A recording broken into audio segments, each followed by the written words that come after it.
I heard the news that my son was in the emergency room while I was driving on the road. When I arrived, my wife told me to sign the bone marrow donation papers to save him, even though I still didn't know his condition and hadn't been able to see him. She kept rushing me, giving me no time to process anything. Then after the doctor examined me and ran the tests, he pushed the result file toward me and said, "Stay calm. This paper could change your entire family." After I finished reading it, my hands were trembling and I couldn't say a word. Now I finally understood why my wife had been in such a hurry. I'm glad you're here with me today. Before we dive in, leave a comment and tell me, have you ever had to redefine what family means to you? Just yes or no. I read every response. Please note some details have been adjusted for storytelling purposes, but the message about what truly makes a family is what matters most. The phone rang at 11:47 p.m. on a Sunday, shattering the silence of the bus depot where I sat checking camera logs, and the unknown Atlanta number on the screen made my chest tighten before I even answered. My name is Vernon Caldwell. I'm 57 years old and I drive a yellow school bus through the northern suburbs of Forsyth County, Georgia. Same road I've driven for 9 years. Same children's faces every morning. Same parking spot at the Cumming Depot where I sit most Sunday nights alone reviewing the week's dashboard footage. It's a quiet routine, disciplined, safe. That phone call ended all of that. Mr. Caldwell, this is Scottish Rite Hospital in Atlanta. Your son Kieran is in our emergency room. You need to come immediately. The nurse's voice was steady, professional, the kind of calm that medical people learn when delivering bad news. I stood up from the driver's seat of bus number 43, my hand already reaching for my keys on the dash. Is he breathing? I asked. Yes, but his condition is critical. How soon can you be here? 40 minutes. I hung up. Didn't call my wife Denise, didn't call my older son Thane. Just locked the depot gate behind me, got into my green Chevy Silverado and drove. In that moment between the nurse's words and my response, I became every father who'd ever received a call like this. And none of them. Because you never really know what that moment feels like until it's yours. Until it's your son.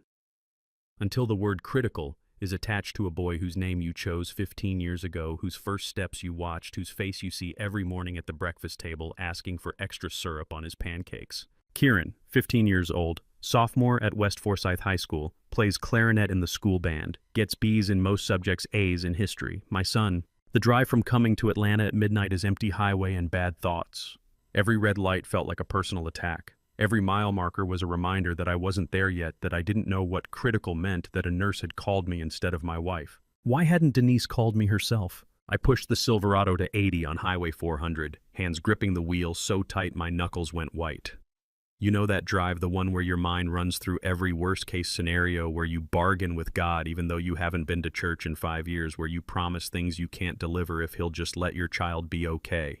I made that drive in 32 minutes. Scottish Rite Hospital sits in North Atlanta, a children's hospital I'd driven past 100 times but never thought I'd enter at 1 in the morning. The parking deck was nearly empty. I took the elevator to the third-floor pediatric wing, following the signs to the emergency department, my work boots loud on the polished tile. That's where I saw her. Denise, my wife of 18 years, stood at the corridor's end near a set of double doors marked "Authorized Personnel Only." Her hair was unusually neat for 1 a.m., pulled back in a neat ponytail, not the messy bun she wore to bed. She had on her black Ralph Lauren coat, the one she saved for important occasions, and she was typing on her phone. She looked up when she heard my footsteps. Didn't run to me, didn't cry, just put the phone in her coat pocket and walked toward me with a measured pace, her expression composed. "Thank you for coming," she said. "Thank you for coming," like I'd shown up to help her move furniture. "Where is he?" I asked. "Behind those doors. The doctor said Kieran needs a bone marrow transplant. You're the best match. You need to sign some papers first." I stopped walking. "Sign papers," I repeated. "I haven't seen him. I haven't spoken to the doctor. Why sign papers first?" Denise reached into her other coat pocket and pulled out a folded stack of forms. To get it done quickly, you know how you forget paperwork. I've never forgotten paperwork in my life. 9 years as a school bus driver means 9 years of daily log safety checklists, route confirmations, incident reports. My filing system at home has color-coded folders for insurance, taxes, medical records, and vehicle maintenance. Denise knows this. She's complained about it, called me obsessive, said I care more about organization than spontaneity. So why would she say I forget paperwork? "I need to see Kieran first," I said. "Vernon, please. The doctor said time is critical. Just sign so they can start the process." She held out a pen, black ink, hospital logo on the side. Her hand was steady. That's when I knew something was wrong. Not wrong with Kieran, though. That was wrong too, terribly wrong, but wrong with this moment. Wrong with my wife standing in a hospital corridor at 1:15 in the morning, hair-perfect coat pressed, asking me to sign papers before letting me see my dying son.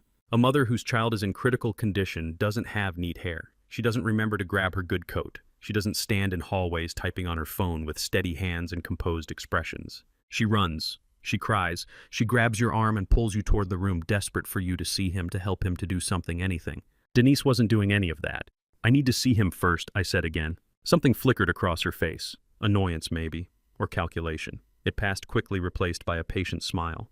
Of course, she said. I just thought we could save time. She turned and walked toward the double doors, pulling out her phone again as she moved. I followed, watching the back of her head, the neat ponytail, the expensive coat. I've lived with this woman 18 years. I know the difference between worry and planning. I know the sound of her voice when she's scared versus when she's executing something she's thought through. At 1:15 a.m. on January 4th, standing in that hospital corridor with her phone in one hand and those papers in the other, my wife wasn't worried. She was calculating. Denise pushed open the double doors and I followed her past nurses' stations and quiet rooms. She stopped at room 318. The room was dim when I finally entered. The boy lying in that hospital bed, pale against white sheets, a V-line, running into his left arm, looked smaller than 15, smaller than the son I'd watched board my school bus every morning for years. Kieran. 15 years old, brown hair dark against the white pillow, breathing shallow but steady. Monitors beeped softly, tracking numbers I didn't understand. Someone had covered him with a thin blanket that rose and fell with each breath. I moved toward the bed. Kieran, I said quietly. He didn't wake. I touched his hand, cold, thinner than I remembered. How long had it been since I'd really looked at him? He'd been quieter lately, spending more time in his room, but I'd thought that was just teenage withdrawal. This wasn't normal. A soft knock made me turn. A woman in her early 50s stood in the doorway, clipboard in hand, eyes sharp with professional concern. She carried herself with the efficient manner of someone who'd delivered difficult news before. "Mr. Caldwell," she said. "I'm Gail Whitaker, the transplant coordinator. I need to speak with you privately about the verification process before we begin compatibility testing." Denise stepped forward. "Is that really necessary? It takes more time." Gail's expression didn't change. "It is necessary, Mrs. Caldwell. This is protocol to protect both donor and recipient." She gestured toward the hallway. "There's a counseling room down the hall." I looked back at Kieran, his chest rising and falling, the monitors tracking his heartbeat, and followed Gail out. Denise walked close behind. I stood there watching my son's chest rise and fall with each shallow breath, and thought about every morning I'd open that bus door to let him on, never imagining one day I'd be standing beside a hospital bed wondering if I'd see him graduate. Counseling room 3. B was small and windowless, furnished with a round table and 4 chairs. Gail closed the door and sat down, pulling out a form. "This is the organ donation consent form," she said. "New UNOS regulations from November require verification of biological relationship before we proceed with compatibility testing. It's standard now for all living donors." I looked at the form. My name was already filled in Vernon Michael Caldwell. My birth date, March 15th, 1968. My address incoming. Everything complete in neat handwriting except the signature line. Gail's eyes moved from the form to my face. "Have you filled out this consent form before, Mr. Caldwell?" "No," I said. "I've never seen this form in my life." Denise made a small sound, half laugh, half sigh. "I filled it out for him to get it done quickly. He often forgets paperwork." Gail looked at Denise, then back at me. Her expression was professional, but her eyes asked a question she didn't voice. "I don't forget paperwork," I said quietly. 9 years as a school bus driver. Daily logs, safety checklists, route confirmations. I've never forgotten paperwork. Denise's hand went to her coat pocket. "Vernon, you're under stress. Let's just focus on getting Kieran help." "I am focused on Kieran," I said. I looked at Gail. "When did my wife give you this form?" Gail checked her clipboard. "Mrs. Caldwell arrived at 11 p.m. with Kieran in the ambulance. She provided this form to the intake nurse at 11:23. 11:23, 24 minutes before the hospital called me. Denise had already filled out my consent form with information only I should know, with signatures I should have provided before anyone told me my son was dying. When did my wife become someone who filled out my legal paperwork without asking? And when had she learned to lie so smoothly that even I almost believed her? "The form needs to be completed by the donor," Gail said. "Mr. Caldwell, I'll need you to fill out a fresh one, your own handwriting." She pulled out a blank form and placed it in front of me with a pen. I'll give you both a moment, she said, standing. Take your time. She left the room, closing the door with a soft click. I stared at the blank form. The questions were straightforward.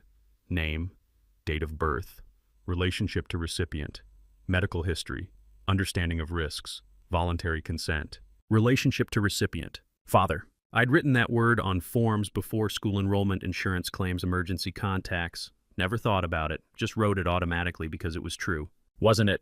Vernon, Denise said softly. Please don't make this difficult. Kieran needs you. Just fill out the form. I picked up the pen and started writing. My name, my birth date, my address. Every answer in my own hand, every box filled by me this time.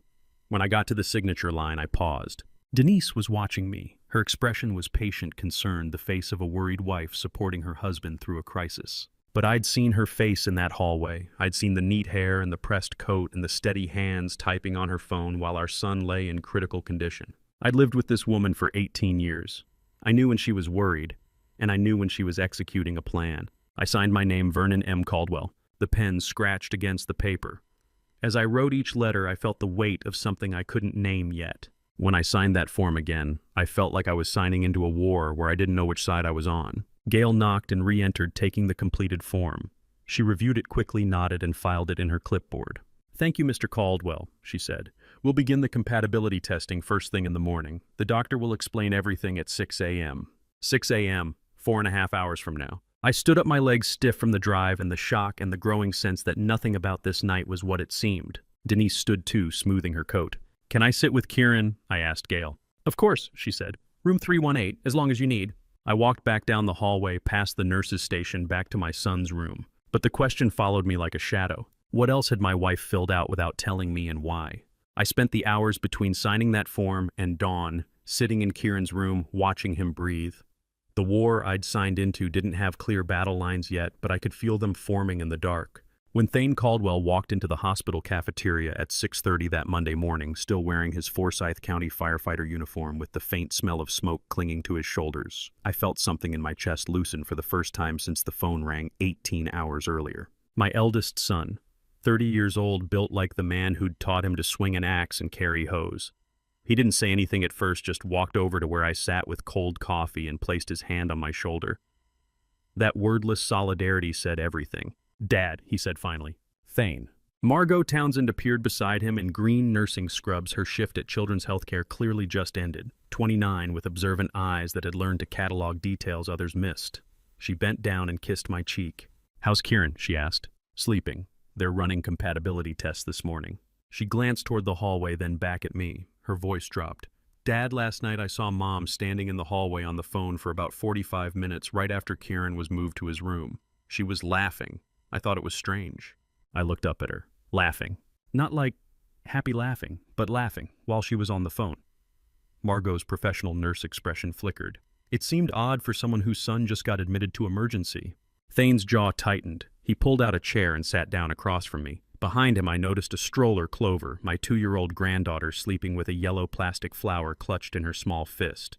A gift from the fire station that she'd carried everywhere for weeks. Clover woke up, looked at me with those wide 2-year-old eyes, and called out, "Grandpa."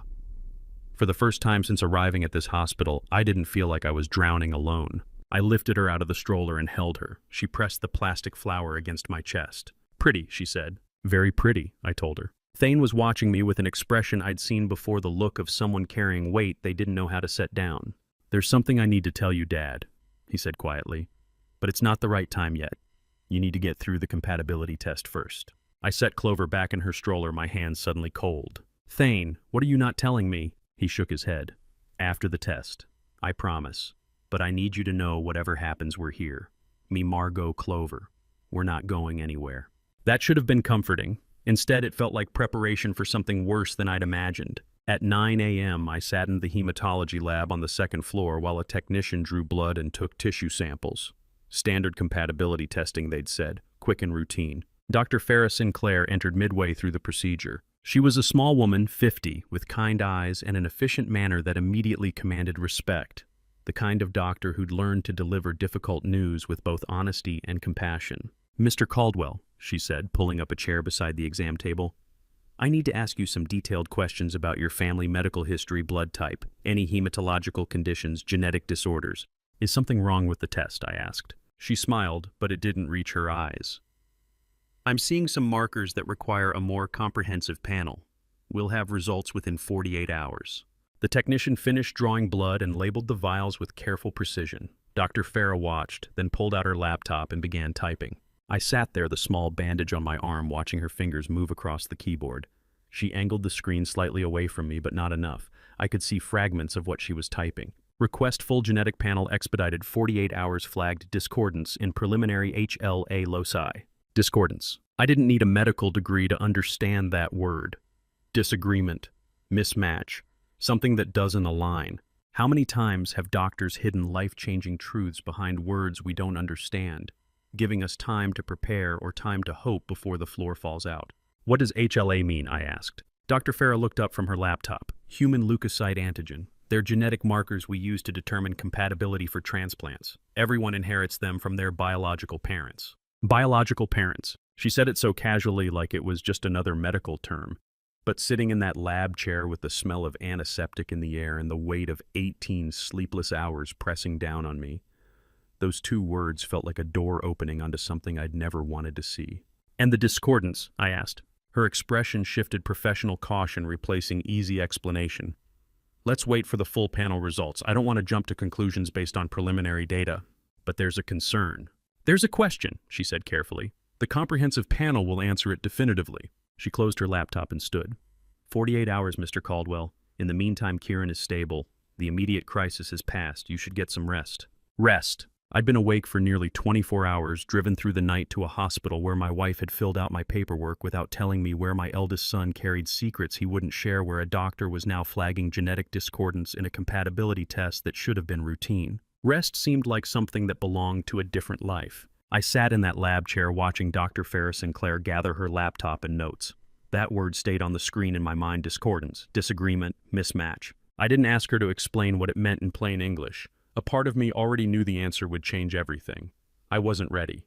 Whether I was ready or not didn't matter. The 48-hour clock had started, and while it ticked, other truths were already surfacing. Wayne Frost caught me in the third-floor hallway just after 10:30 that morning, his expression grave enough to make me follow him into his office without asking why.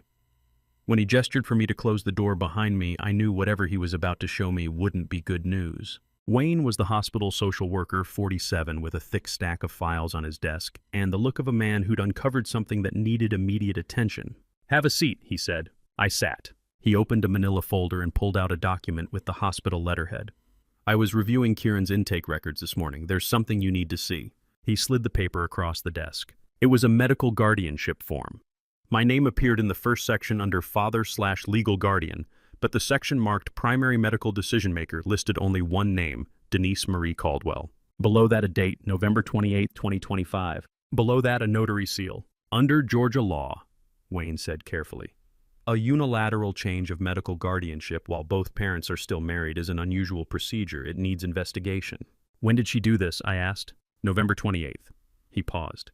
"Do you remember what event was happening on November 28th? "Thanksgiving." I remember that day perfectly. Denise's parents' house in their gated community outside Atlanta.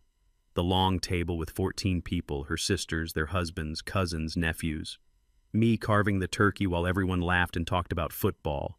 Denise pouring cider, Kieran and Brennan playing video games in the basement with their cousins. I'd thought we were a normal family celebrating together. Somewhere in that house on that day, while I carved turkey and drank cider and made small talk about the Falcons' losing season, my wife was signing papers, stripping me of medical rights over our son. More than a month before Kieran got sick. "She planned this," I said quietly. Wayne's expression didn't change, but his silence confirmed it.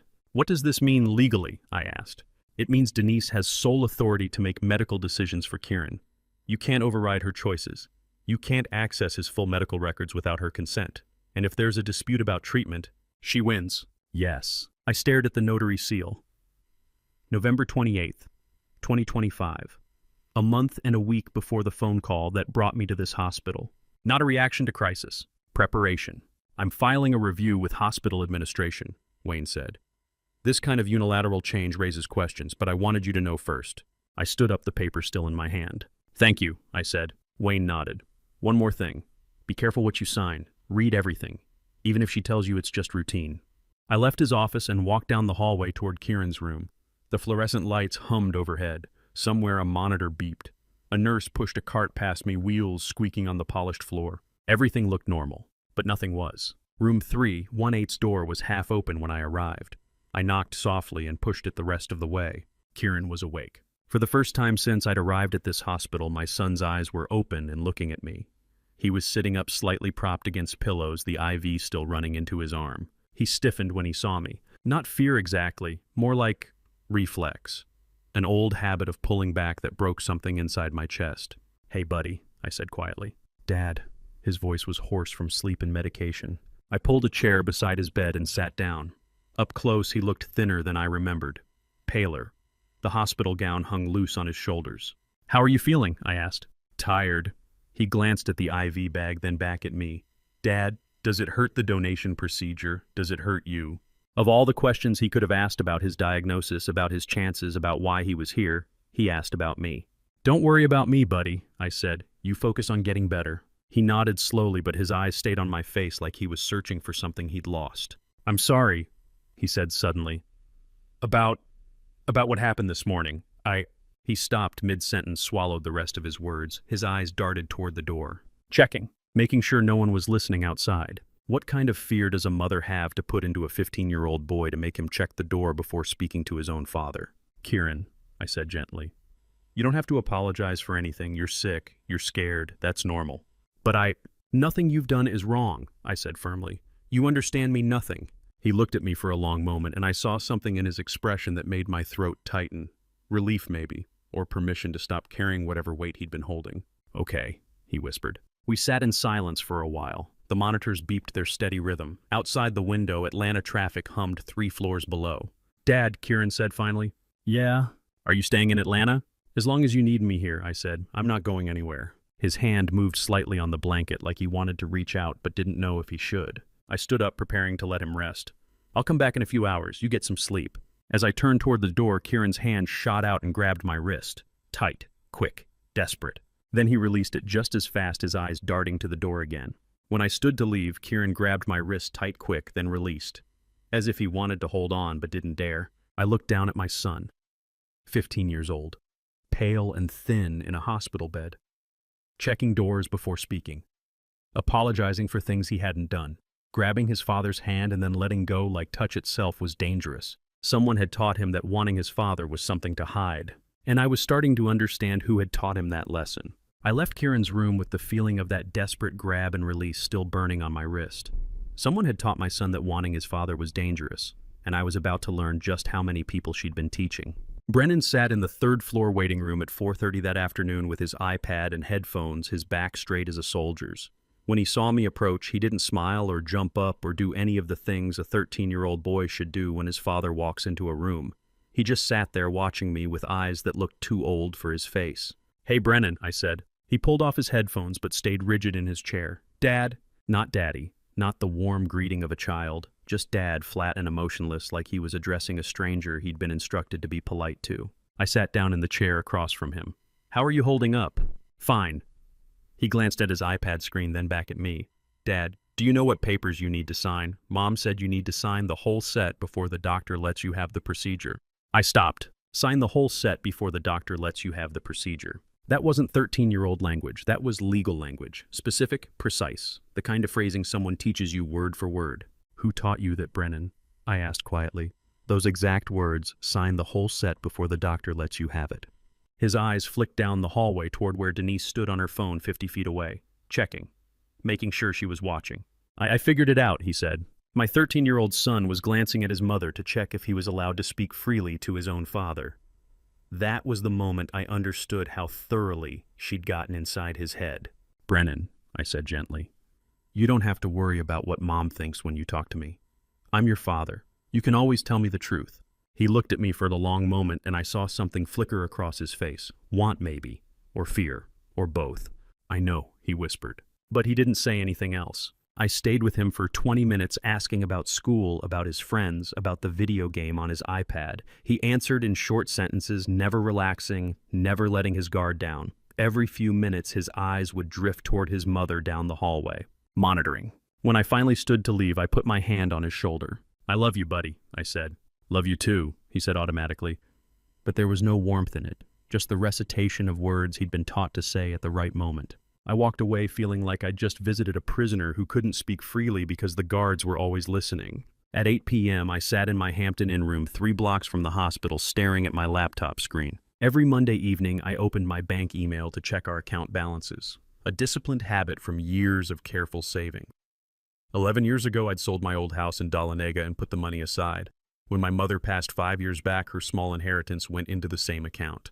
Slow accumulation, careful planning, money set aside for the boys' college education for emergencies for the future. The transaction notification was dated December 12, 2025. $240,000 transferred from joint savings account ending in 4782 to account ending in 9156. I read it 3 times. Then I logged into the bank website and checked the full transaction history. December 12, 2025, 2:47 p.m. external transfer, $240,000. 11 years of savings, gone. I didn't recognize the receiving account number, didn't know who controlled it, didn't know where the money had gone. But I knew when. 3 weeks before the phone call that brought me to this hospital. How long does it take to steal $240,000 from your husband? Not the transaction itself, but the planning, the choosing of the date, the selecting of the account, the knowing you can do it without consequence. I called Thane. He answered on the second ring. I could hear the sound of his truck engine in the background. "Dad," he said, "I was just thinking about calling you." "You know about this money?" I asked. Silence on the other end. The truck engine hummed. "What money?" he said finally. $240,000. Gone from our savings. December 12th. More silence. Then, "I don't know about the money, but I know Mom's been preparing something. For a long time, Dad." "How long?" 12 years. 12 years. Thane was 30 now. 12 years ago, he would have been 18. A senior in high school, still living at home. "What did you see?" I asked. "I heard him pull his truck over." The engine cut off. When he spoke again, his voice had dropped to barely above a whisper, the sound of a man who'd been sitting alone with something too heavy for too long. "I was going to tell you at the hospital," he said, "but then everything happened with Kieran, and I thought you needed to get through the test first. But Dad, if she's taking money, if she's doing what I think she's doing..." "Thane, what did you see 12 years ago?" He took a breath. "It was March 2013. I was home on spring break from my last semester. I woke up around 2 in the morning because I heard the front door close. I went to the window and saw a man walking to a car parked down the street, navy shirt, brown shoes, expensive looking shiny. I'd never seen him before." The room felt suddenly cold. "Did you ask your mother about it?" "The next morning I asked her who was at the house last night. She looked at me for a long time. Then she said, 'No one was here, you were dreaming. And Thane, don't mention this to your father. It would only upset him over nothing.'" March 2013. Brennan was born March 3rd, 2013. "Dad," Thane said, his voice breaking slightly, "I've kept this for 12 years. I'm sorry I didn't tell you sooner." "Tell me everything," I said. March 2013. Thane said into the phone, his voice steady now that he'd committed to telling the truth he'd carried for 12 years. He was 18, home from his first year of community college for spring break, and he got up at 2 in the morning to get a glass of water from the kitchen. "I was walking down the hallway when I heard our kitchen door close," he said. "Not slammed. Soft. Like someone trying not to wake anyone up. I sat on the edge of my hotel bed, gripping the phone so tight my knuckles turned white. I looked out the window," Thane continued, "and I saw a man walking down our driveway, tall, short dark hair. He was wearing a navy blue shirt and these shiny brown Oxford shoes, dress shoes, sales shoes. Not the kind of shoes you wear at 2 in the morning unless you came from somewhere professional." "Did you see his face?" "Not clearly, just his back. He walked to a car parked 2 houses down, got in and drove away." March 2013. Kieran was 3 years old. Brennan was a newborn. We'd just brought him home from the hospital. We'd moved into the Cumming house that spring.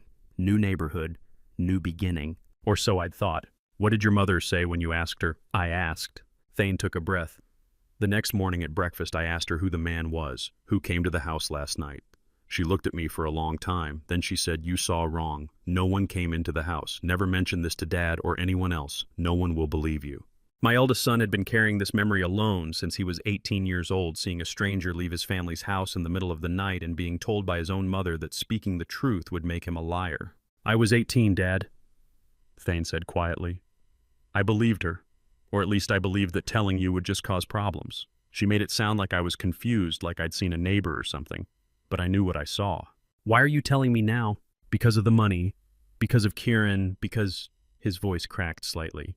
Because I'm 30 years old, and I've been watching you drive that bus route every morning for 9 years, and I realized if I didn't tell you now, I'd carry it for the rest of my life. And you deserve to know the truth. I sat there in that hotel room staring at the wall, trying to piece together what my life had actually been while I'd been living a different version of it. Thank you, I said finally, for telling me. I'm sorry it took 12 years. You were protecting yourself. That's not wrong. We stayed on the phone a few more minutes. When we hung up, I didn't sleep. At 10 a.m. on January 6th, I walked into conference room 4A on the hospital's 4th floor. Dr. Farrah Sinclair and Gail Whitaker sat at the table with a file already open in front of them. Their faces were prepared for a difficult conversation. I sat down. Thank you for coming, Mr. Caldwell, Dr. Farrah said. You have the results, I said, not a question. Preliminary results, she corrected gently. The preliminary HLA typing results show significant discrepancies in genetic markers between you and Kieran. We need confirmatory testing within the next 48 hours, but I want you to prepare yourself for the possibility that you are not Kieran's biological father. The words hung in the air like smoke. Significant discrepancies. Not Kieran's biological father. I'd known this was coming.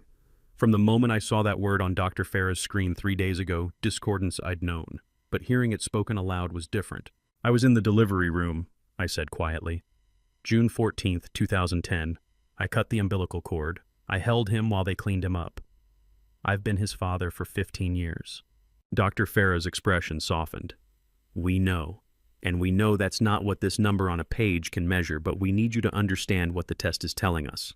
I understand, I said. Gail leaned forward. The confirmatory test will take 48 hours. We'll have definitive results by January 8th. In the meantime, the transplant planning continues. Regardless of biological relation, you can still be a donor if you choose to proceed. What does it mean to cut an umbilical cord to hold a newborn covered in birth fluid and vernix to count 10 fingers and 10 toes if a test 48 hours from now says none of that made you a father? I'll proceed, I said. Dr. Farrah nodded. We'll schedule the confirmatory draw this afternoon. Do you have any questions? I had 1,000 questions, but none of them were medical. No, I said. I stood up. Gail stood too, her hand reaching out like she wanted to offer comfort but didn't know how. Mr. Caldwell, she said, take care of yourself. This is a lot to process. Thank you. I walked out of conference room 4A and stood in that hospital corridor. Fluorescent lights buzzed overhead. A nurse pushed a cart past me. Somewhere down the hall, a monitor beeped. 48 hours. 2 days before, I'd know for certain whether the last 15 years of being Kieran's father counted for anything in the eyes of science. But I already knew one thing Dr. Farrah's test couldn't measure. June 14th, 2010. The delivery room at Northside Hospital. Denise exhausted and pale. The doctor handing me surgical scissors and saying, Dad, you want to do the honors. Me cutting that cord with hands that trembled. Kieran's first cry. The weight of him in my arms, 7 pounds, 3 ounces. Every morning for 15 years, opening that bus door and seeing him climb aboard. Every parent-teacher conference, every clarinet recital, every Sunday morning breakfast where he asked for extra syrup. Those 15 years weren't a lie no matter what the DNA said. They were real. I walked down that hallway not knowing where I was going. I only knew that 48 hours from now, science would tell me I wasn't Kieran's biological father. But it couldn't tell me I wasn't his dad. I walked out of that conference room not knowing where I was going, but Thane knew. He called me 20 minutes later and told me to meet him in the parking lot. He had something to show me. Thane's red Ford F-15. Oh, smelled like stale coffee and old smoke when I climbed into the passenger seat that afternoon. His laptop was already open on the dashboard, a stack of printed bank documents between us, the kind of evidence you gather when you're about to follow a money trail that leads somewhere your family doesn't want you to go. I've been working on this since you told me about the money, he said. Pulled the full transaction history from your bank portal this morning. He clicked through screens until he found what he wanted. December 12th, 2025. The transfer I'd seen on my hotel room laptop. $240,000, Thane said. Transferred to an account registered under the name Vitality Circle LLC, Delaware registration, but the operating address is here and coming. He pulled up a new window. Google search results for Vitality Circle LLC. The first hit was an Instagram account with a pink and gold logo. Motivational quotes. Lifestyle photos. A woman with honey blonde highlights and designer sunglasses holding an expensive latte. Wellness coaching MLM, Thane said. Run by someone named Roxanne Bentley. Look at her posts. I scrolled through the Instagram feed. Photos of Roxanne in yoga pants and luxury athleisure, captions like, "Invest in yourself, queen," and "Financial freedom starts with mindset." Screenshots of Venmo transactions with dollar signs, the usual pyramid scheme aesthetic. Then I saw the photos with Denise, 6 of them over the past 2 years. Roxanne and my wife at brunch spots, at wine bars, at some kind of wellness retreat with matching robes, both women smiling like old friends. I sat in that truck looking at those photos, my wife and this woman with her designer bags and motivational quotes smiling at restaurants I'd never been to, while somewhere in the background my money was being transferred into accounts I'd never heard of. "They're not strangers," I said quietly. "No," Thane agreed. "They're friends, or they want people to think they're friends." He clicked to a new tab. LinkedIn profile Roxanne Bentley. Certified wellness coach, founder Vitality Circle, LLC. Before that, marketing coordinator at some vitamin supplement company. Before that, sales associate at a boutique fitness studio. Nothing impressive. Nothing that explained where she'd get the connections to help someone steal $250,000. Then Thane scrolled down to the people also viewed section. "Look at this," he said, pointing to a name. "Julia Bentley, Roxanne's sister." He clicked through. Julia Bentley, Director of Strategic Partnerships, Stryker Medical Devices, Georgia Region. Stryker Medical Devices. I stared at that name. "You see it, right?" Thane asked. "How many people does it take to steal a man's entire savings and destroy his family? 1, 2, 3, 4, and how long do they have to plan it for every piece to fall into place so perfectly?" "Keep going," I said. Thane opened a new search window. He typed slowly, deliberately, "Bryce Mercer, Stryker Medical." The first result was a LinkedIn profile. Bryce Mercer, Regional Sales Manager, Stryker Medical Devices, Georgia Region. Thane clicked it. The profile photo loaded. 50 years old, graying temples, slight smile, confident posture, professional headshot taken in what looked like an office with Atlanta skyline visible through the window behind him. And he was wearing a navy blue shirt, the exact shade Thane had described from that night in 2013. I felt something cold settle in my chest. Not surprise, not shock, just the heavy weight of confirmation. "That's him," Thane said quietly. "That's the man I saw leaving our house at 2 in the morning." I read through Bryce Mercer's profile. 23 years at Stryker Medical Devices. Started as a sales rep, worked his way up to regional manager. Managed accounts across Georgia, Tennessee, and North Carolina. Specialized in orthopedic implants and surgical equipment. Member of the Atlanta Medical Sales Association. Volunteer coach for youth soccer in Alpharetta. A normal, successful career. A respectable life. And somewhere in the middle of all that normalcy, he'd been walking out of my house at 2 a.m. while my 3-year-old son and my newborn baby slept upstairs. "Dad," Thane said, "look at his connections." I scrolled down. The profile showed mutual connections. Julia Bentley, Roxanne Bentley, and 3 other Stryker employees I didn't recognize. Not Denise, she didn't have a LinkedIn profile. But the network was there, clear as day. Bryce at Stryker, Julia at Stryker in Strategic Partnerships, Roxanne running a fake wellness LLC, Denise funneling money through that LLC, all of them connected, all of them photographed together at various events if you dug deep enough into social media. This wasn't an impulsive affair. This was calculated, coordinated, years in the making. "How long do you think they've known each other?" Thane asked. I looked at Bryce Mercer's employment history.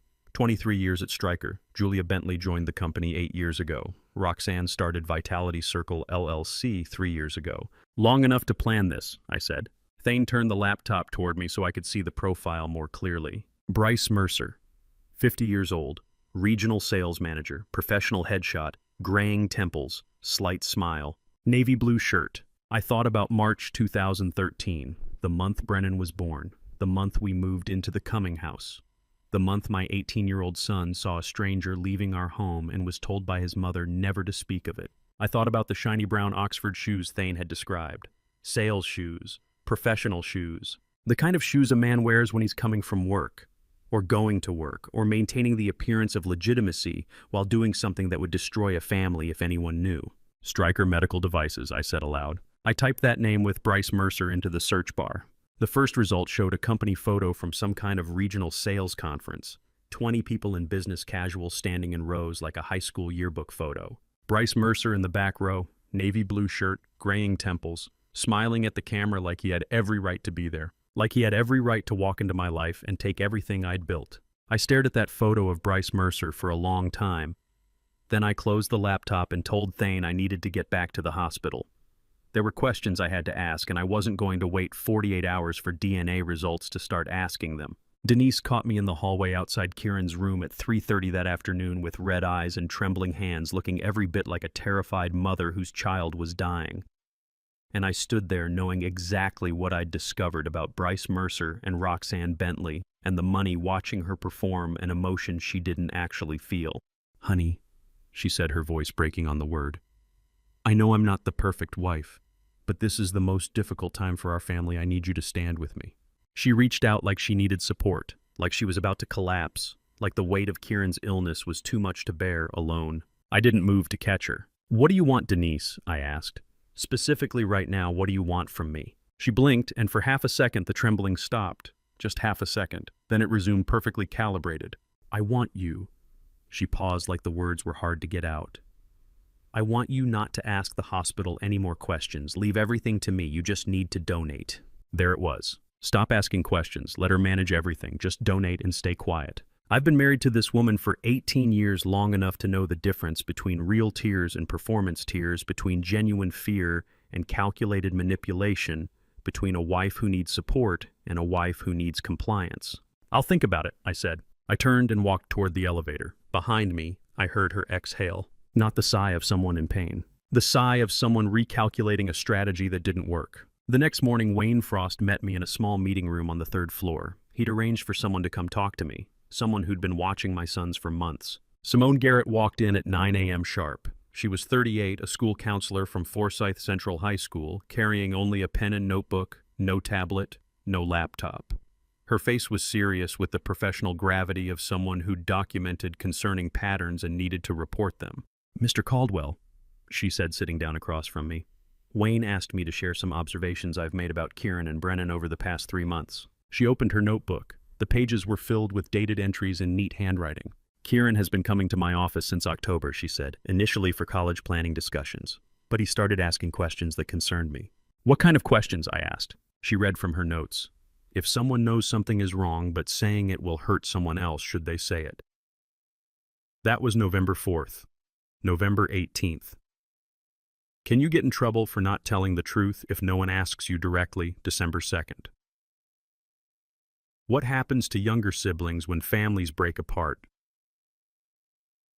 She looked up at me. "I think Kieran is carrying a very heavy burden." My throat tightened. "What else?" I asked. Simone flipped a page. "Behavioral patterns. When I ask Kieran about home life, he swallows words mid-sentence, literally stops himself from finishing thoughts. And he glances toward the door before answering, like he's checking who's listening. That behavior has escalated since October. October, 3 months before the hospital, 3 months before any of this became a crisis." "And Brennan?" I asked. Simone's expression shifted. "Brennan uses language that concerns me greatly. Phrases like, 'My father has inappropriate behavior. My father creates a stressful environment. Boundaries are being violated.' These are precise clinical phrases." She tapped her pen on the notebook. "That's adult language that's been repeated many times until it becomes automatic," she said. "A 13-year-old wouldn't spontaneously come up with inappropriate behavior or stressful environment or boundaries being violated. Those are therapeutic terms, legal terms. Someone taught him to say those exact words. What does it do to a 15-year-old boy to carry knowledge that would destroy his younger brother's world, to know the truth but be forced to swallow it mid-sentence, to glance at doors checking who's listening before he can speak to his own father?" "When did this start?" I asked. Simone checked her notes. "First documented instance was October 9th. Brennan came to my office after a classroom discussion about family dynamics. He repeated those phrases almost word for word when I asked about his home life. Since then, the language has become more consistent, more rehearsed." October 9th, almost 3 months of coaching before Kieran got sick. "Mrs. Caldwell volunteers extensively at the school," Simone continued carefully. "She's been very involved in both boys' education, very present, very attentive."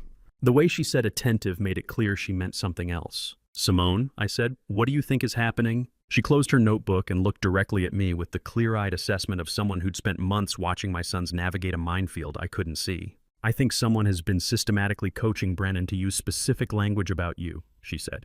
"And I think Kieran knows why. I think he's been watching it happen and trying to protect his younger brother from understanding the full truth of what's being done to their family." "Do you know who Kieran is protecting?" I asked. She paused. "I think he's protecting his younger brother," she said quietly, "from knowing something that would break his heart." I sat there in that small meeting room, fluorescent lights humming overhead while Simone Garrett's words settled over me like cold water. Kieran knew. My 15-year-old son had been carrying the weight of our family's lies for months, watching his mother coach his younger brother, seeing the manipulation, understanding what it meant. And he'd been trying to shield Brennan from the truth that was about to destroy everything. The same truth I'd been running from for 48 hours. The truth that in approximately 24 hours a DNA test would confirm beyond any doubt. Kieran was protecting his younger brother from knowing something that would break his heart. And I had about 24 hours left before that same truth broke mine in black and white on a medical report. I recognized Roxanne Bentley the moment she walked into the Scottish Rite lobby that Tuesday afternoon, not from meeting her before, but from the 6 Instagram photos Thane had pulled up yesterday, showing her laughing with my wife over expensive brunches while my savings disappeared. She wore a camel cashmere coat and carried a Tory Burch bag, her honey blonde highlights perfect. She looked like someone visiting a friend, not a children's hospital full of dying patients. Denise was already there waiting by the elevators. When Roxanne approached, they greeted each other with the relaxed familiarity of old friends, laughing, touching each other's arms. The comfortable body language of 2 women who'd shared many brunches and many secrets. I walked directly toward them. Roxanne saw me first. Her smile brightened professionally. "You must be Denise's husband," she said warmly. "You're so brave to come donate like this." There's something surreal about recognizing someone in real life that you've only seen through the filter of Instagram photos and financial fraud investigations, like watching a character step out of a photograph and become 3-dimensional, breathing guilty. "And you're Roxanne Bentley," I said, "from Vitality Circle LLC. Her smile held, but something flickered in her eyes. "And I know your sister is Director of Strategic Partnerships at Stryker Medical Devices," I added. The smile froze. She blinked, processing how I knew this. Denise's hand shot out and gripped Roxanne's arm. A warning, clear and immediate. Roxanne recovered quickly. "Oh, it's just work. Everyone has to make a living." I nodded once and walked away without another word. I'd seen what I needed to see. The digital conspiracy had flesh and blood, and they knew I was investigating them. The next morning, Thane met me in his truck in the hospital parking lot at 8 a.m. His laptop was already open. "I need to show you something," he said. He pulled up 2 images side by side. The first was Bryce Mercer's LinkedIn profile. Navy blue shirt, graying temples, professional smile. The second was a photo from Denise's email account, the Google family sharing account that still sent Thane copies of old photos automatically. It was taken at Forsyth Central High School, fall 2022, the annual open house where parents met their children's teachers. Denise stood in the hallway outside a classroom. Beside her was Bryce Mercer. His hand rested on her back, not the polite touch of acquaintances, the familiar touch of someone who belonged there. Behind them on a display table, I could see a Berkshire Hathaway Home Services brochure. "He was at my kid's school open house," I said quietly, "in 2022, meeting their teachers. And he was at the summer party in 2023, Thane said, scrolling to another photo. "I didn't go that day because I had an extra shift. You didn't go either, did you?" I stared at the second photo. A backyard party. Kieran's 13th birthday, I thought. Or maybe just an end-of-summer gathering. Bryce stood near a picnic table holding a drink, smiling at someone off camera. How many extra shifts did I drive? How many mornings did I wake up at 4:30 to run summer routes? How many evenings did I skip dinner to earn overtime so I could buy my sons things they needed while the man sleeping with my wife stood in their schoolyard pretending to be a family friend? "I didn't go," I said. "I worked a double shift that day, summer school routes. I was saving up to buy Kieran a laptop for the school year." Thane looked at me. "Dad, I remember that party," I continued. "Denise asked me if I could get off work. I told her I couldn't, we needed the money. She said it was fine, that she'd handle everything, that Kieran would understand." I looked at Bryce Mercer standing in my backyard, in my son's school. At events I'd missed because I was driving a bus to earn money for a family, this man was destroying from the inside. "He wasn't hiding," I said. "Was he?" "No," Thane said quietly. "He was right there, in plain sight, at school events, at parties, probably at other things too. We just don't have photos of everything." I thought about all the times Denise had mentioned a friend from the gym, or a colleague helping with something, or a neighbor who offered to pitch in. How many of those vague references had been Bryce? How many times had I been grateful that Denise had friends willing to help while I worked overtime? "Look at the date on this open house photo," Thane said, pointing to the metadata. October 2022. October 2022. The same month Simone Garrett said Brennan's coaching started. The same time Kieran began asking his school counselor questions about keeping painful secrets.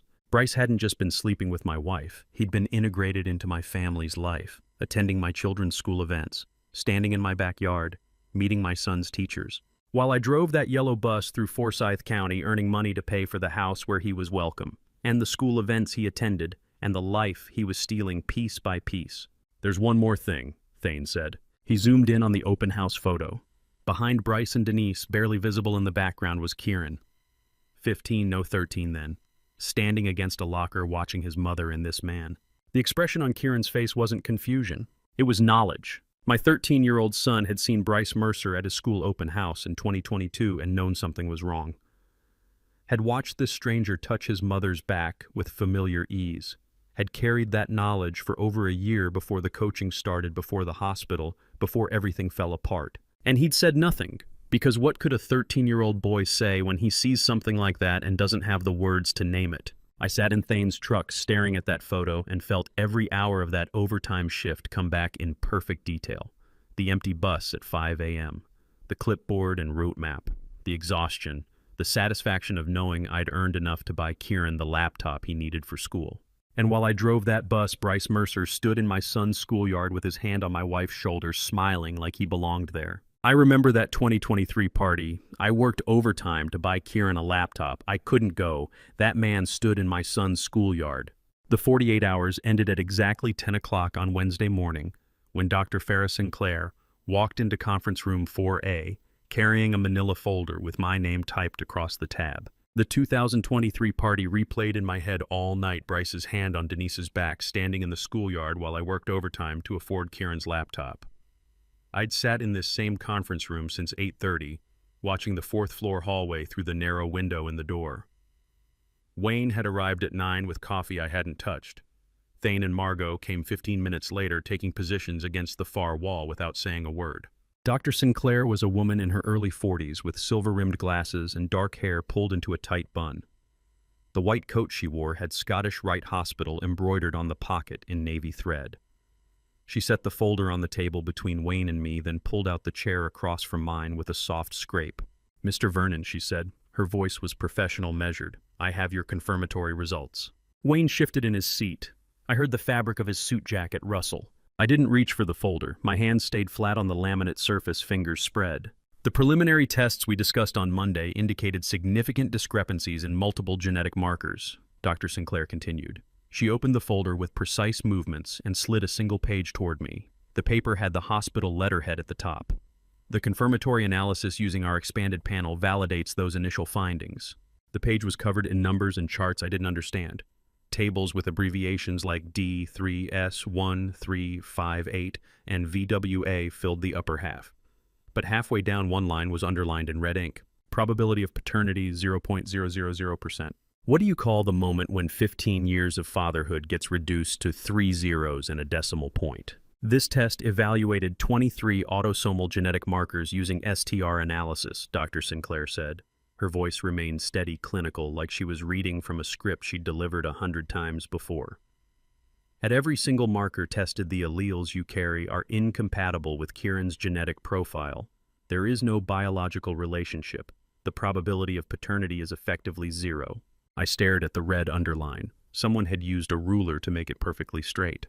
"And Brennan?" I said. Dr. Sinclair looked up from the folder. "I'm sorry. My other son, Brennan, 13 years old. I looked directly at her. "I want him tested too." Dr. Sinclair glanced at Wayne, then back at me. "Mr. Vernon, I understand this is difficult, but—" "I'm not asking if it's difficult," I said. "I'm asking if you can test him." Wayne leaned forward. "We can arrange that. But we need consent from both legal guardians, and given Brennan's age—" "I'm his father," I said. The word felt sharp in my mouth like glass. "Until someone proves otherwise with another piece of paper and another red line, I'm his father. Get the test." Dr. Sinclair nodded slowly. "I'll have the lab prepare a buccal swab collection kit. Standard protocol is 48 hours for confirmatory paternity analysis." "Do it faster," I said.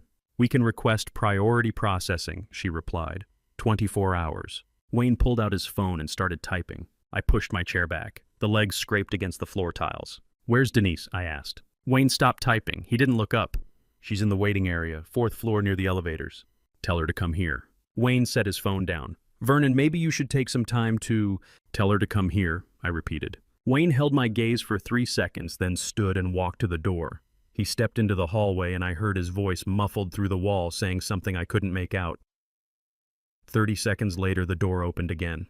Denise walked in wearing the same gray sweater she'd worn on Monday. Her eyes were red-rimmed, but her face was dry. No tears this time.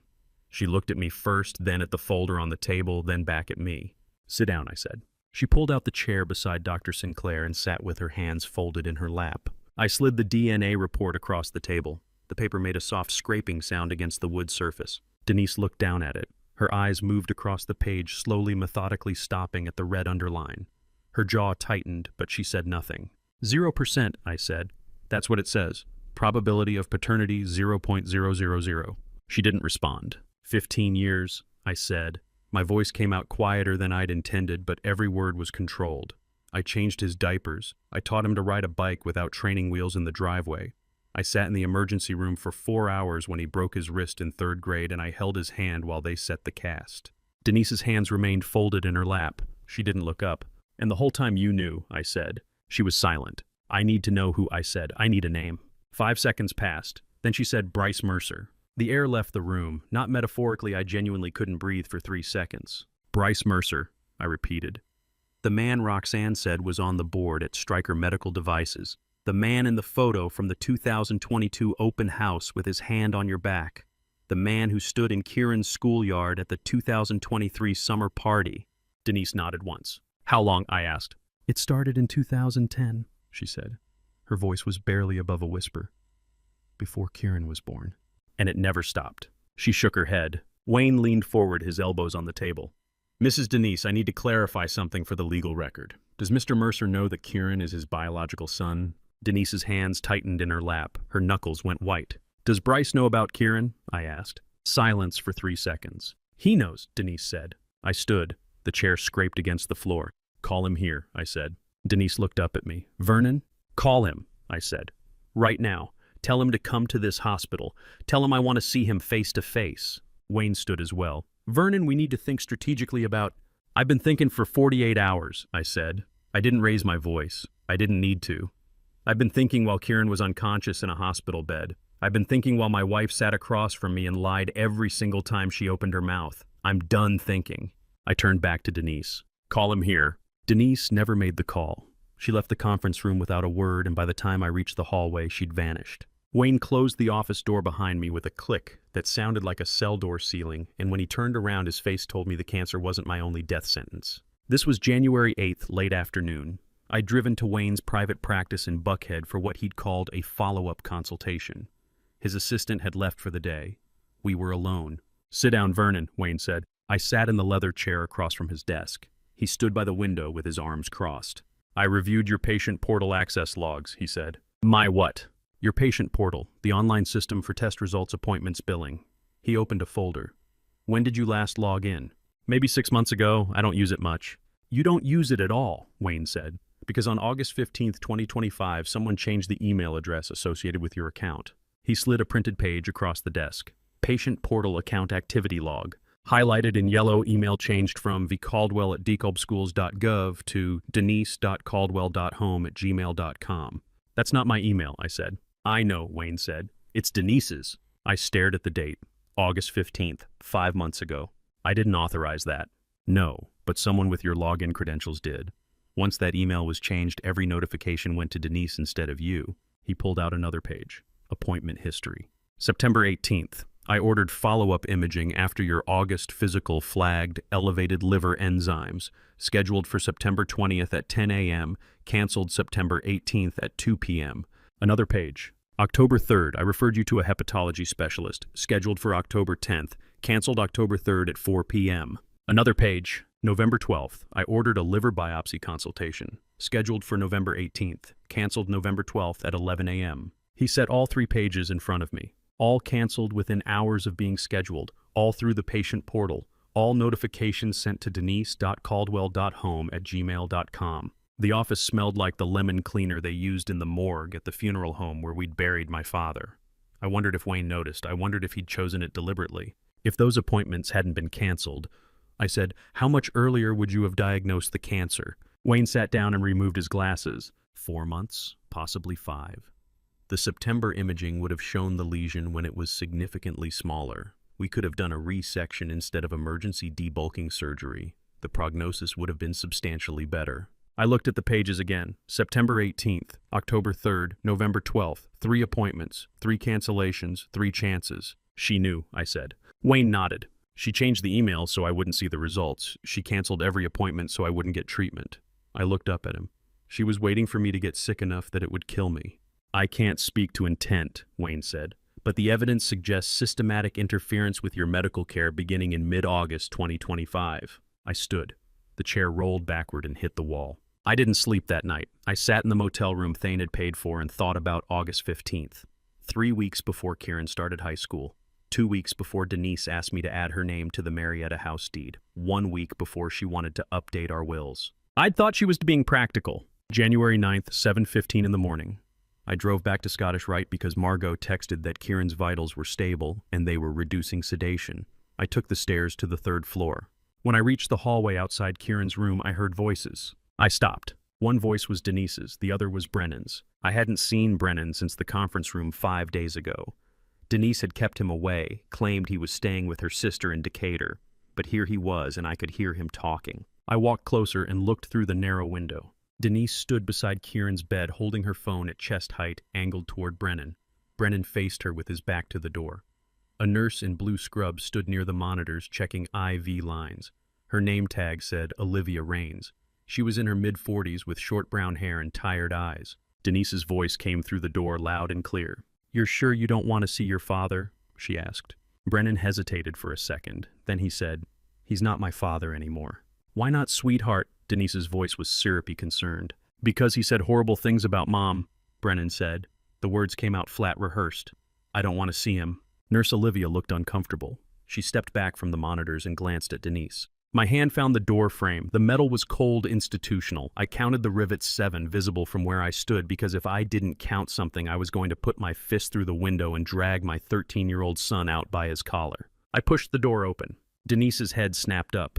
Her phone dropped and she slid it into her pocket in one smooth motion. Her face rearranged itself into surprise. "Vernon," she said, "I didn't know you were—" Brennan turned. When he saw me, his face didn't show defiance. It showed fear. Genuine, unfiltered fear. Not the performance he'd just given Denise. Real terror. Nurse Olivia took another step back. "Good morning," I said. My voice was calm, controlled. "I came to check on Kieran." Denise stepped between me and Brennan. "Nurse Olivia," she said, her voice cutting through the room like a blade wrapped in honey. "Would you mind documenting that my son is afraid to be alone with his father?" Her eyes locked on mine, and I saw it the same cold calculation I'd seen in Thane's face 30 years ago when he'd told our mother he was taking the Marietta house. She wasn't just taking my money, she was taking my son's, and she'd been planning it since August. Nurse Olivia didn't document anything. She glanced at Denise, then at me, then walked out of the room without saying a word. Brennan stayed silent in the corner, staring at the floor. The man stepping off the elevator wore a gray jacket, navy scarf, and brown polished Oxford shoes I'd last seen walking out my front door at 2 in the morning 12 years ago. This was noon on January 9th, the 3rd floor hallway at Scottish Rite. Bryce Mercer walked toward me with his hand extended like we were meeting at a country club. "I'm Bryce," he said. "Difficult situation for everyone." "Look at your feet," I said. He stopped mid-step. His hand dropped. He looked down at his shoes. Brown leather Oxfords with wingtip detailing. Polished to a mirror shine. Expensive. 3 seconds passed. Long enough for recognition to register on his face. 12 years ago, I said, "You left my house at 2 in the morning wearing those." Bryce's jaw tightened. He didn't deny it. "March 2013, I continued. "I was on the night shift. My brother saw you. Navy shirt, khaki slacks, brown Oxford shoes. Thane didn't know who you were then, but I know now." Bryce glanced past me toward Kieran's room. "Can we talk privately?" "No," I said. "Here, what are you doing in my son's hospital?" "Denise called me," he said. "She said there was a situation with Kieran that required—" "Denise called you because Kieran needs a transplant and you're his biological father," I said. The words came out flat, factual. "That's why you're here." Bryce shifted his weight. The polished Oxford squeaked slightly on the linoleum. Denise appeared from around the corner, moving fast. "Vernon, please not here," she started. "Stay away," I said without looking at her. She stopped 10 feet back. I turned back to Bryce. "Why are you in my son's hospital?" "I came because Denise said it was urgent," Bryce said. His voice was controlled corporate, the kind of tone you use in board meetings. I wasn't aware of the full situation until this morning. You've known about Kieran for 15 years, I said. Bryce didn't respond. Denise tried to position herself between us. I sidestepped, kept my eyes on Bryce's face, watching for tells, watching for guilt or calculation or anything human. His face showed nothing. Gail wants to talk to all of us, Denise said. She's waiting in counseling room 3B. Gail Whitaker stood when we entered. The counseling room was small, institutional. 4 chairs arranged around a low table, a box of tissues on the corner. Gail held a manila folder identical to the one Dr. Sinclair had carried 2 days ago. The room smelled like artificial vanilla, some plug-in air freshener meant to calm families before they heard terrible news. It made my stomach turn. Mr. Mercer, Gail said, thank you for coming on short notice. Bryce nodded. He sat in the chair farthest from me. I'll be direct, Gail said. She opened the folder. Kieran's liver function has deteriorated significantly in the past 72 hours.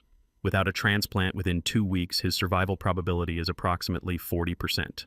I felt the air leave my chest. We have him on the UNOS transplant list, Gail continued, but given his age, blood type, and current condition, the wait time for a cadaveric donor could be 3 to 6 months. He doesn't have that long. Bryce listened like he was reviewing a contract, attentive, detached. Living donor transplantation is the optimal solution, Gail said. We need to test potential donors for compatibility. Mr. Mercer, as Kieran's biological father, you're the first candidate we'd like to evaluate. Bryce looked at the folder, then at Gail. What does the testing involve? He asked. Blood work, imaging, full medical history review, Gail said. We can begin today. The lab is on the 2nd floor. Bryce was quiet for 5 seconds.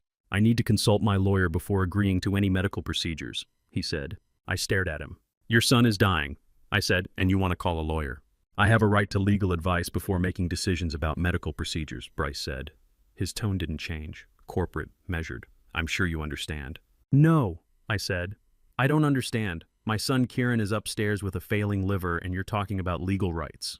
Mr. Caldwell, Bryce said, I appreciate the urgency, but I'm not making medical decisions without proper counsel. Gail closed the folder. Mr. Mercer, time is a critical factor. Every day we delay testing is a day Kieran's condition worsens. I understand, Bryce said. I'll respond through my attorney as quickly as possible. He stood. A man appeared in his doorway.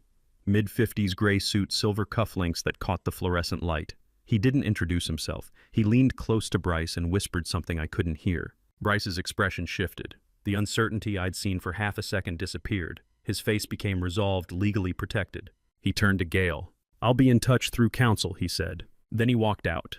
The man in the gray suit followed. I'd driven a bus for 33 years. Never had an accident. Never missed a shift. Never asked for anything. And now I was begging a man in $200 shoes to save my son's life while he called a lawyer. Gail sat down heavily in her chair. Who was that? I asked. The man who just whispered to Bryce. I don't know, Gail said. I've never seen him before. Denise stood by the door silent. You know who he is? I said to her. She didn't answer. I walked out of the counseling room and took the stairs to the 3rd floor. My legs moved on autopilot. Left foot, right foot, hand on the railing. When I reached Kieran's hallway, I stopped outside his room and looked through the glass. He was asleep. The ventilator tube was gone. They'd extubated him that morning. His chest rose and fell on its own. 15 years old. Brown hair like Bryce's. Narrow face like Denise's. Not my son by blood, but mine in every way that mattered. I stood outside Kieran's room, watching him sleep through the glass. I was 57 years old. Wayne said 8% complication risk. I asked myself, he won't donate. What will you do? The answer came immediately, and it didn't require Bryce Mercer's permission. I found Gail in the 3rd floor nursing station and asked where Dr. Farrah Sinclair's office was. She gave me directions to the 2nd floor west wing. I knocked on Dr. Farrah Sinclair's door at 2 o'clock with a decision that didn't need permission from Bryce Mercer, Denise Caldwell, or anyone else breathing. Dr. Sinclair looked up from her desk. The same silver-rimmed glasses, the same tight bun. She gestured to the chair across from her. Mr. Caldwell, she said. I heard about the situation with Mr. Mercer. I want to donate, I said. I know he's not mine biologically. Can I still do it? She didn't ask why Bryce wouldn't donate. Didn't ask if I understood the implications. She just nodded and pulled up a file on her computer. Let me show you the HLA typing results, she said. She turned the monitor toward me, a table filled with numbers and abbreviations I didn't fully understand. But one line was highlighted, HLA match 6 out of 10. 6 out of 10 markers match, Dr. Sinclair said. A perfect match is 10 out of 10, typically only seen in identical twins. 6 out of 10 is solid compatibility for living donor transplantation. I stared at the screen. So I can save him, I said. Even though Bryce, biology isn't destiny, Dr. Sinclair said. HLA compatibility doesn't require biological paternity. What matters is tissue typing, not who contributed DNA 15 years ago. Something loosened in my chest. Not relief exactly, more like a door unlocking. What are the risks? I asked. Dr. Sinclair pulled out a printed document and set it on the desk between us. For a 57-year-old donor, the risks are higher than for younger candidates, she said. Serious complications occur in approximately 8% of cases in your age group. What kind of complications? Infection, bleeding requiring transfusion, temporary kidney dysfunction, injury to surrounding organs during the procedure, she said. She didn't soften it. I appreciated that. In rare cases, nerve damage affecting mobility, recovery time is typically 6 to 8 weeks. 8%. I thought about the bus routes I'd driven. Thought about the thousands of mornings I'd checked tire pressure, brake lines, emergency exits. 8% felt like manageable risk. What happens to Kieran without a donor? I asked. Dr. Sinclair's expression didn't change, but something shifted in her eyes. He's on the UNOS transplant list, she said. But given his blood type, age, and current decline rate, we're looking at a 3 to 6 month wait for a cadaveric donor. His liver function suggests he has less time than that. How much less? Without intervention, survival probability drops below 15% within 6 months, she said. With a compatible living donor, we can perform the transplant within 2 weeks. 5-year survival rate with a 6 out of 10 match is approximately 61%. 61% versus 15. What kind of father looks at those numbers and says he needs time to think? And if the donor is me, I said, with the cancer diagnosis Wayne gave me in January, does that disqualify me? Dr. Sinclair looked at the file on her screen. Your January scans showed stage 2, a hepatocellular carcinoma, she said. Localized single lesion post-debulking. You're not currently on active chemotherapy. The donated portion of your liver would be from the healthy segments. So I'm eligible. Medically, yes, she said. But Mr. Caldwell, you need to understand that donating a liver lobe while managing your own cancer significantly complicates your treatment timeline. Your oncologist would need to delay any planned interventions for at least 8 weeks while you recover from the donation surgery. I understand, I said. She studied me for 3 seconds. Your cancer prognosis is uncertain, she said. Donating doesn't guarantee Kieran's survival, and it puts your own health at additional risk. I understand, I said again. Dr. Sinclair pulled a form from her desk drawer. Consent for living donor liver transplantation. The header was printed in bold at the top. This document outlines the risks, benefits, and alternatives, she said. You're not obligated to donate. Even if you sign today, you can withdraw consent at any time before the surgery. She slid the form across the desk toward me. 3 pages, single-spaced medical terminology in every paragraph. I read through it. Risks, complications, recovery timeline, legal acknowledgement that I understood donation was voluntary and irrevocable once performed. The language was clinical, impersonal, but underneath the medical jargon, the message was simple. I was choosing to give part of myself to save someone who didn't share my DNA. Do you want time to consider? Dr. Sinclair asked. I can schedule a follow-up consultation tomorrow or... No, I said. I've thought it through. She pushed a pen toward me. I thought my hand would shake when I picked up the pen, but it didn't. Steadiest my hand had been since Wayne told me the cancer diagnosis. I signed my name on the first page. Vernon Caldwell, 57 years old, school bus driver, cancer patient, father. Not by biology, not by law once the divorce went through, but by choice. I initialed the second page, acknowledged the risks, confirmed I understood the alternatives, agreed to pre-surgical screening and psychological evaluation. On the third page, I signed again, final consent, irrevocable agreement. My signature looked the same as it always had. Neat block letters, slightly right-slanted. The signature of a man who'd driven school buses for 33 years, who'd never owned anything expensive, who'd worked overtime to buy his son a laptop. The signature of a 57-year-old bus driver with nothing but love and choice. Dr. Sinclair took the form and filed it in a manila folder. I'll schedule the pre-surgical workup for tomorrow morning, she said. Imaging labs, cardiac clearance. If everything looks acceptable, we can perform the transplant within 7 to 10 days.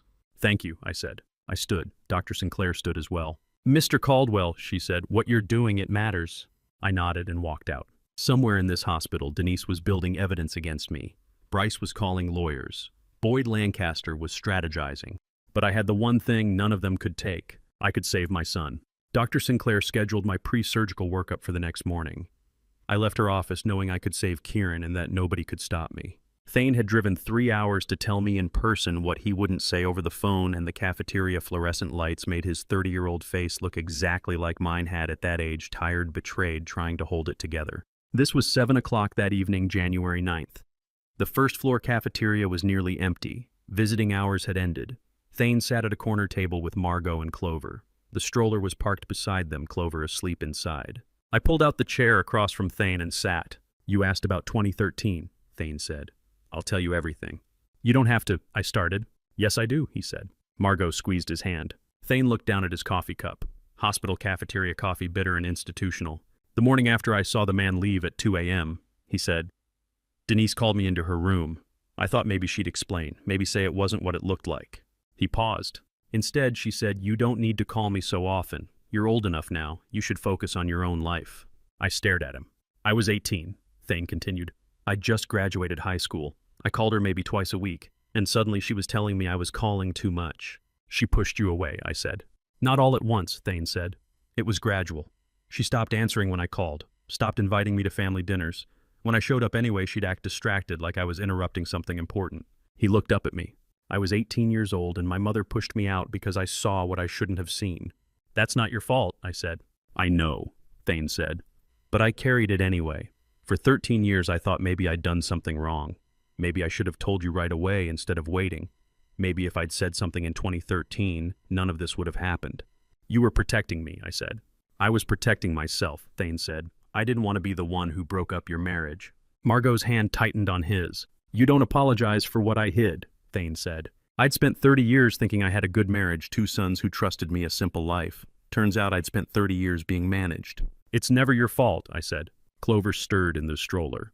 Her eyes opened, and she looked around the cafeteria with the confused expression toddlers get when they wake up in unfamiliar places. "Grandpa," she said, reaching her arms toward me. I stood and lifted her out of the stroller. She was 2 years old, warm and heavy against my chest. Her hair smelled like baby shampoo. She didn't know about DNA tests or paternity percentages or biological fathers who refused to donate. She just knew I was Grandpa. I held her while Thane and Margot watched. "This is what matters," I said. "Before I tell you what Boyd said when he cornered me the next morning, are you still with me? Comment A, if you think Vernon should pressure Bryce anyway, or B, if he should stay silent and find another way. Add 1 short reason so I can see how you're reading this. Please note what follows contains some recreated details added for storytelling impact, but the lesson is what I hope stays with you." January 10th. 10 o'clock in the morning. I was walking down the 3rd-floor hallway toward Kieran's room when Boyd Lancaster stepped out of the elevator. He wore a charcoal suit, pressed shirt, silver cufflinks that caught the fluorescent light. Mid-50s, clean-shaven, the kind of polished appearance that costs money to maintain. He walked directly toward me with his hand extended. "Mr. Caldwell," he said, "I'm Boyd Lancaster. I represent Bryce Mercer and his family in this case." I didn't shake his hand. "This case," I said, "this is a child needing a transplant, not a case." Boyd lowered his hand. "Of course," he said. "Poor choice of words. I understand emotions are running high." "What do you want?" I asked. "I want to clarify the legal boundaries," Boyd said. His tone was smooth, practiced. "My client has expressed concern about potential harassment." "Harassment," I repeated. "Any direct or indirect pressure on Mr. Mercer to undergo medical testing or procedures could be construed as harassment," Boyd said. "Such actions could negatively impact your rights in any future legal proceedings." I stared at him. "My son is dying," I said. "I understand that's difficult," Boyd said. "But Mr. Mercer has the right to make his own medical decisions without coercion. If you or anyone acting on your behalf contacts him, approaches him, or attempts to influence his decision, will be forced to take appropriate legal action." What kind of lawyer warns a father not to contact the man who could save his dying son, the kind who's paid very well? "Thank you for the information," I said. "I'll speak with my lawyer." Boyd smiled. It was the kind of smile that didn't reach his eyes.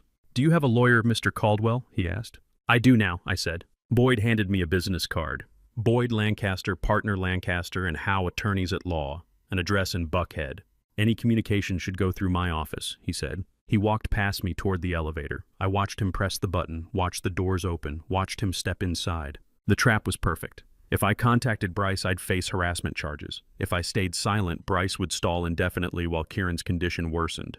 Boyd had engineered a situation where I lost either way. I pulled out my phone and called Wayne. He answered on the second ring. "Boyd Lancaster just warned me not to contact Bryce," I said. "Told me any pressure could be harassment. I need a lawyer." Wayne was silent for a second. Then he chuckled softly. not amused, but the sound a chess player makes when he sees the board clearly. "I know the right person," he said. I didn't ask who. I trusted him the way I should have trusted my instincts 13 years ago. Wayne texted me a name and phone number that afternoon. I saved it in my contacts but didn't call yet. I had something else to figure out first. Wayne had asked me days ago what I was doing in August 2025, and I'd thought he meant the cancer symptoms, but sitting in my truck at 6 p.m. with a notepad and my phone, I realized he'd been asking a different question entirely. I was parked in the hotel lot. My green Chevy Silverado, the one I'd bought used in 2018. The engine was off. The cab smelled like coffee and diesel. I pulled out my phone and called Thane. He answered on the first ring. "What do you need?" he asked. "When was Kieran born?" I said. "June 14th, 2010, Thane said immediately. "Why?" "Count back 9 months, I said. Silence for 3 seconds. "September 2009, Thane said. His voice changed. "That's when you worked those night shifts at the factory." I wrote it on the notepad. September 2009. 3 weeks of continuous overnight shifts at the machinery factory because they'd offered double overtime and we needed money for the mortgage. I'd come home at 7 a.m., slept until 2 p.m., left again at 9 p.m. 3 weeks where I barely saw Denise awake. "And Brennan?" I asked. "March 3rd, 2013, Thane said. I counted backward. "Early June 2012, we'd just moved to the Cumming house." "You were renovating," Thane said quietly, "sleeping at the old house for 2 weeks to finish the work before we sold it." I wrote it down.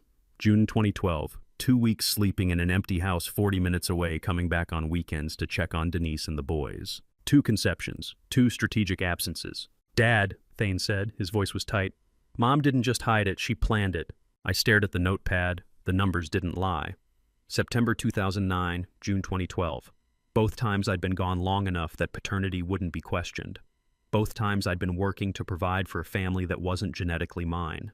"I have to go," I said. I ended the call and folded the paper. I'd been proud of those night shifts, overtime that paid for Kieran's crib, his first bike, his school clothes. Turns out I'd been paying for my own betrayal. I sat in the truck for 15 minutes doing nothing, just sitting with the weight of it. 2 sons, 2 absences, 13 years of planning. The parking lot was quiet. A few other cars scattered across the asphalt, streetlights beginning to flicker on as the January sun set early. I didn't cry. I didn't hit the steering wheel. I just sat there and let the truth settle into my bones. January 11th, 11 o'clock in the morning, conference room 4A again. The same room where Dr. Sinclair had given me Kieran's DNA results. Gail sat across from me, Dr. Sinclair to her left, Wayne to her right. Gail placed an envelope on the table. Thicker than the first one, more pages inside. "We have Brennan's DNA results," she said. I already knew. The timeline had told me everything I needed to know.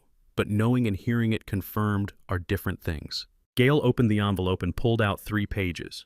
The same format as before. Tables, abbreviations, numbers. She slid the first page toward me. Probability of paternity 0.000%. Underlined in red, just like Kieran's. "Brennan is not biologically related to you," Gail said. I nodded. I'd expected that. Gail slid the second page toward me. "We also ran a sibling analysis," she said, comparing Brennan's genetic markers to Kieran's. I looked at the page. More tables. More numbers I didn't fully understand. "What does it say?" I asked. "The genetic markers suggest Brennan and Kieran may have different biological fathers," Gail said. I stared at her. "Different fathers," I repeated. "The data isn't conclusive without testing the biological fathers directly," Gail said. "But the sibling coefficient is low enough to suggest they don't share the same paternal DNA. 2 different men, while I worked nights and repaired the house and drove school bus routes and paid the mortgage." "Who is Brennan's biological father?" I asked. Gail looked uncomfortable.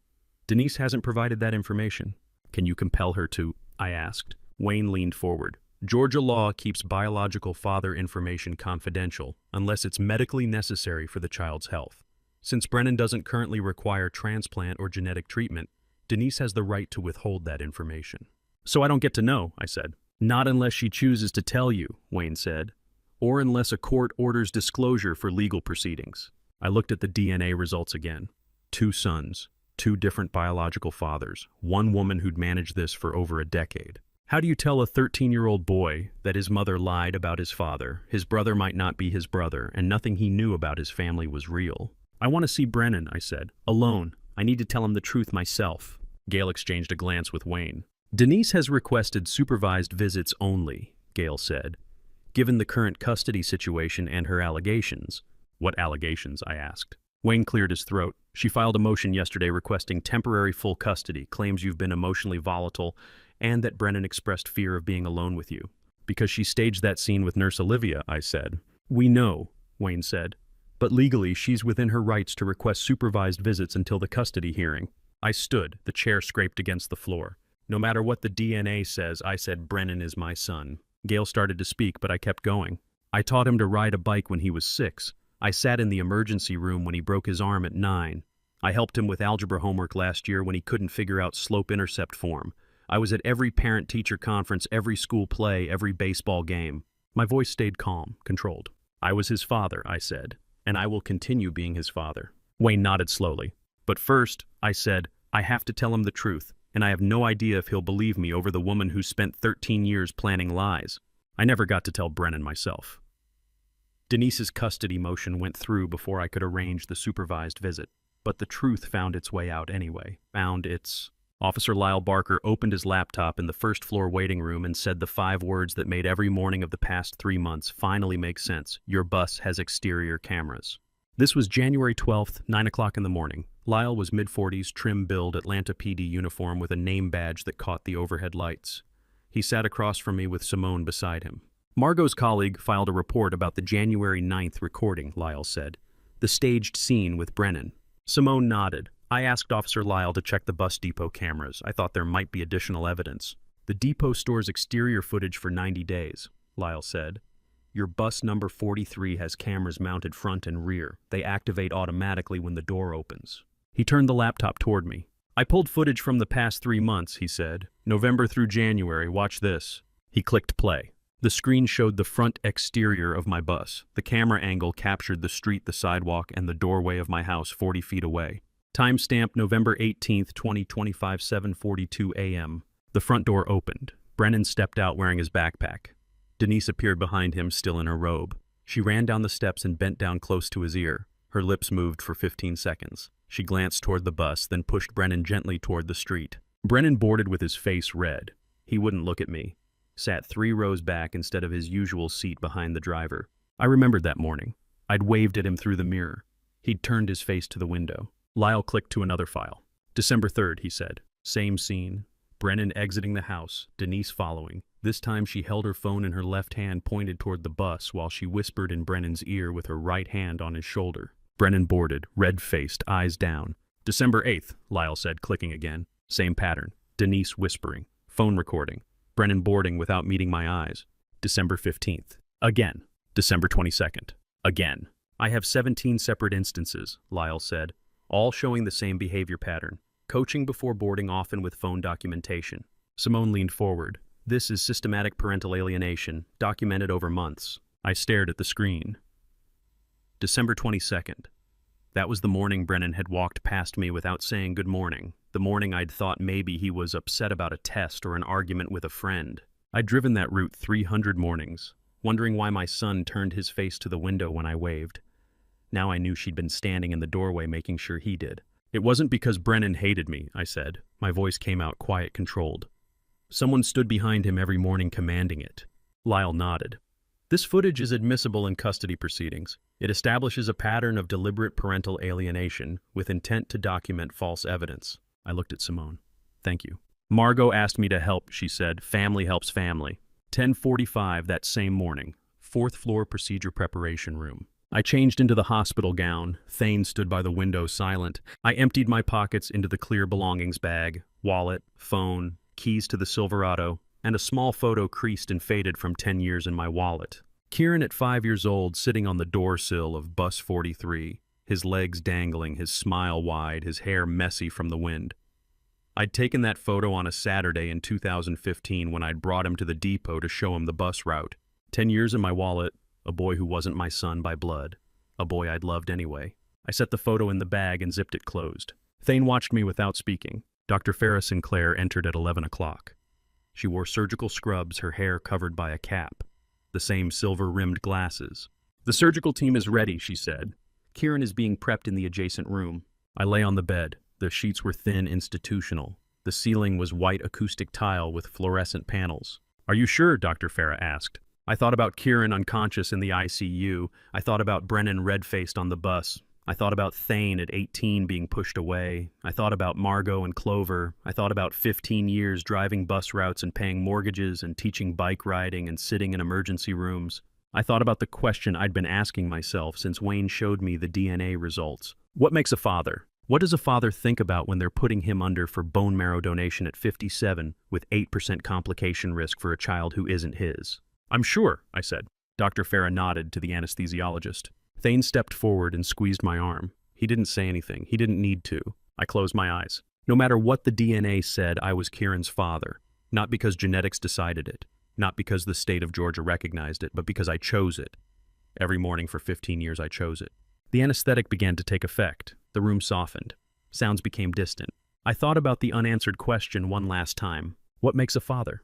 Not the man who contributes DNA, not the man who stands in schoolyards with his hand on your wife's back, not the man who refuses testing when his biological son needs a transplant. A father is the man who shows up, the man who drives the bus route every morning, the man who sits in the emergency room at 2 a.m., the man who teaches algebra and bike riding and how to check tire pressure, the man who lies on a surgical table at 57 with 8% complication risk and says, "I'm sure." The darkness pulled me under. The answer came clear as consciousness faded. This, not genetics, not biology, not court documents or marriage certificates or DNA percentages printed on hospital letterhead. This choice, this sacrifice, this love. This. I woke to white ceiling tiles and the smell of antiseptic. My side ached where they'd extracted the bone marrow. The clock on the wall said 7:30 p.m. Kieran sat beside the bed. Still pale, still thin, IV line still attached to his left arm. But his eyes were clear. Focused. His back was straight in the wheelchair they'd brought him down in.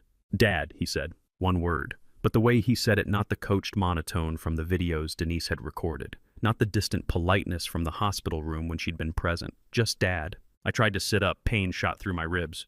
"Don't move," Kieran said. "Dr. Farah said you need to stay flat for 6 hours." Thane stood by the window. He nodded at me but didn't speak. "How long have you been here?" I asked. My voice came out hoarse. "Since 3 o'clock, Kieran said. "They wheeled me down while you were still in surgery. I needed to be here when you woke up." He gripped the armrests of the wheelchair. His knuckles were white. "Something happened," I said. "Yeah," Kieran said. "Something happened." He took a breath.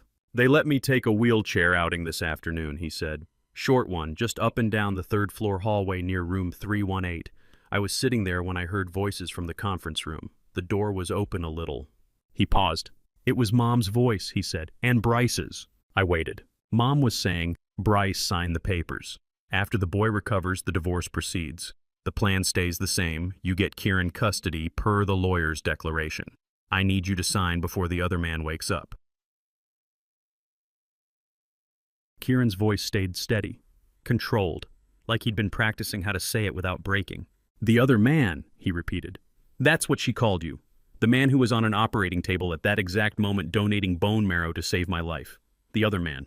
15 years old, sitting in a wheelchair with leukemia, and he'd just found out his mother was trading him like property while I was in surgery."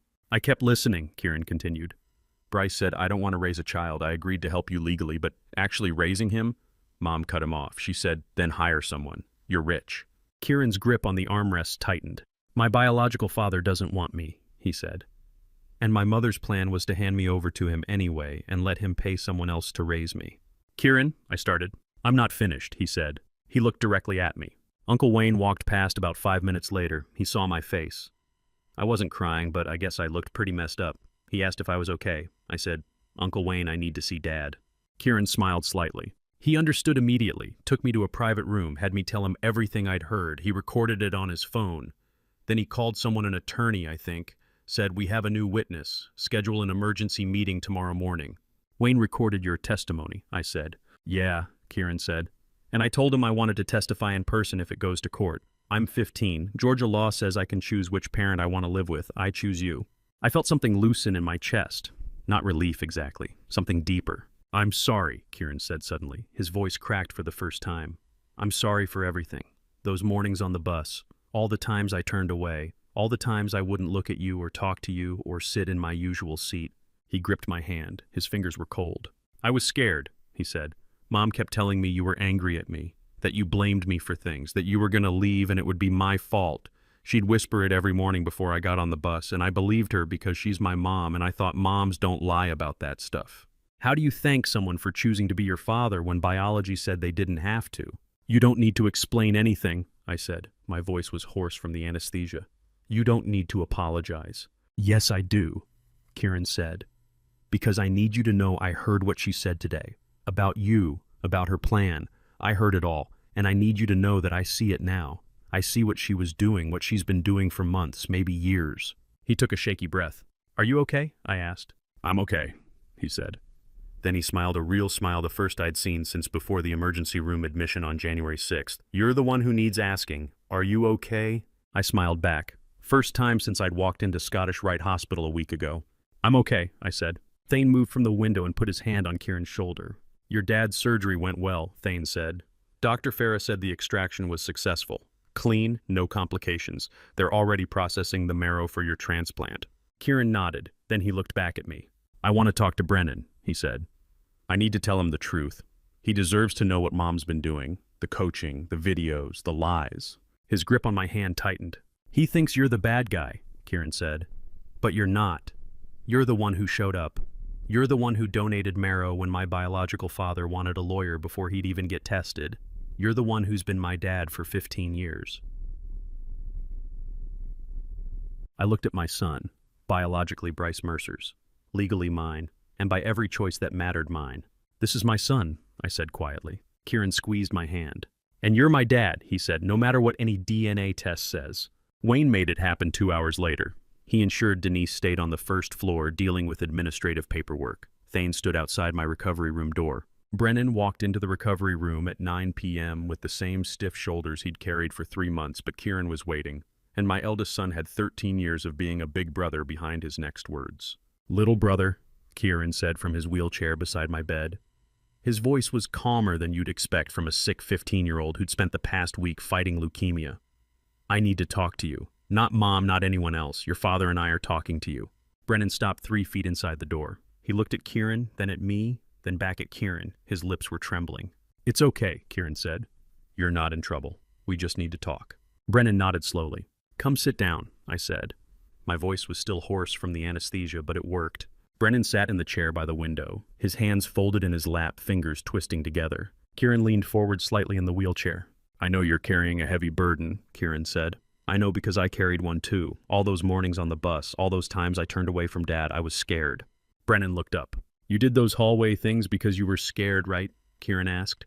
Not because you hate Dad. Brennan's eyes started to well. He looked down at his hands and nodded slightly. It's okay, Kieran said again. You can tell us. Brennan's voice came out quiet, broken. Mom said if I didn't do it, she wouldn't let me see my friends, he said. She said Dad was leaving and he wouldn't need me anymore. She said if I loved her, I'd help her. And if I didn't help, it meant I didn't love her. 13 years old, and his mother had threatened to take away his friends if he didn't perform rejection on command. What kind of parent does that? I looked at my youngest son biologically, not mine, legally mine, and by every single morning I'd ever woken up to drive a school bus, mine. Brennan, I said, look at me.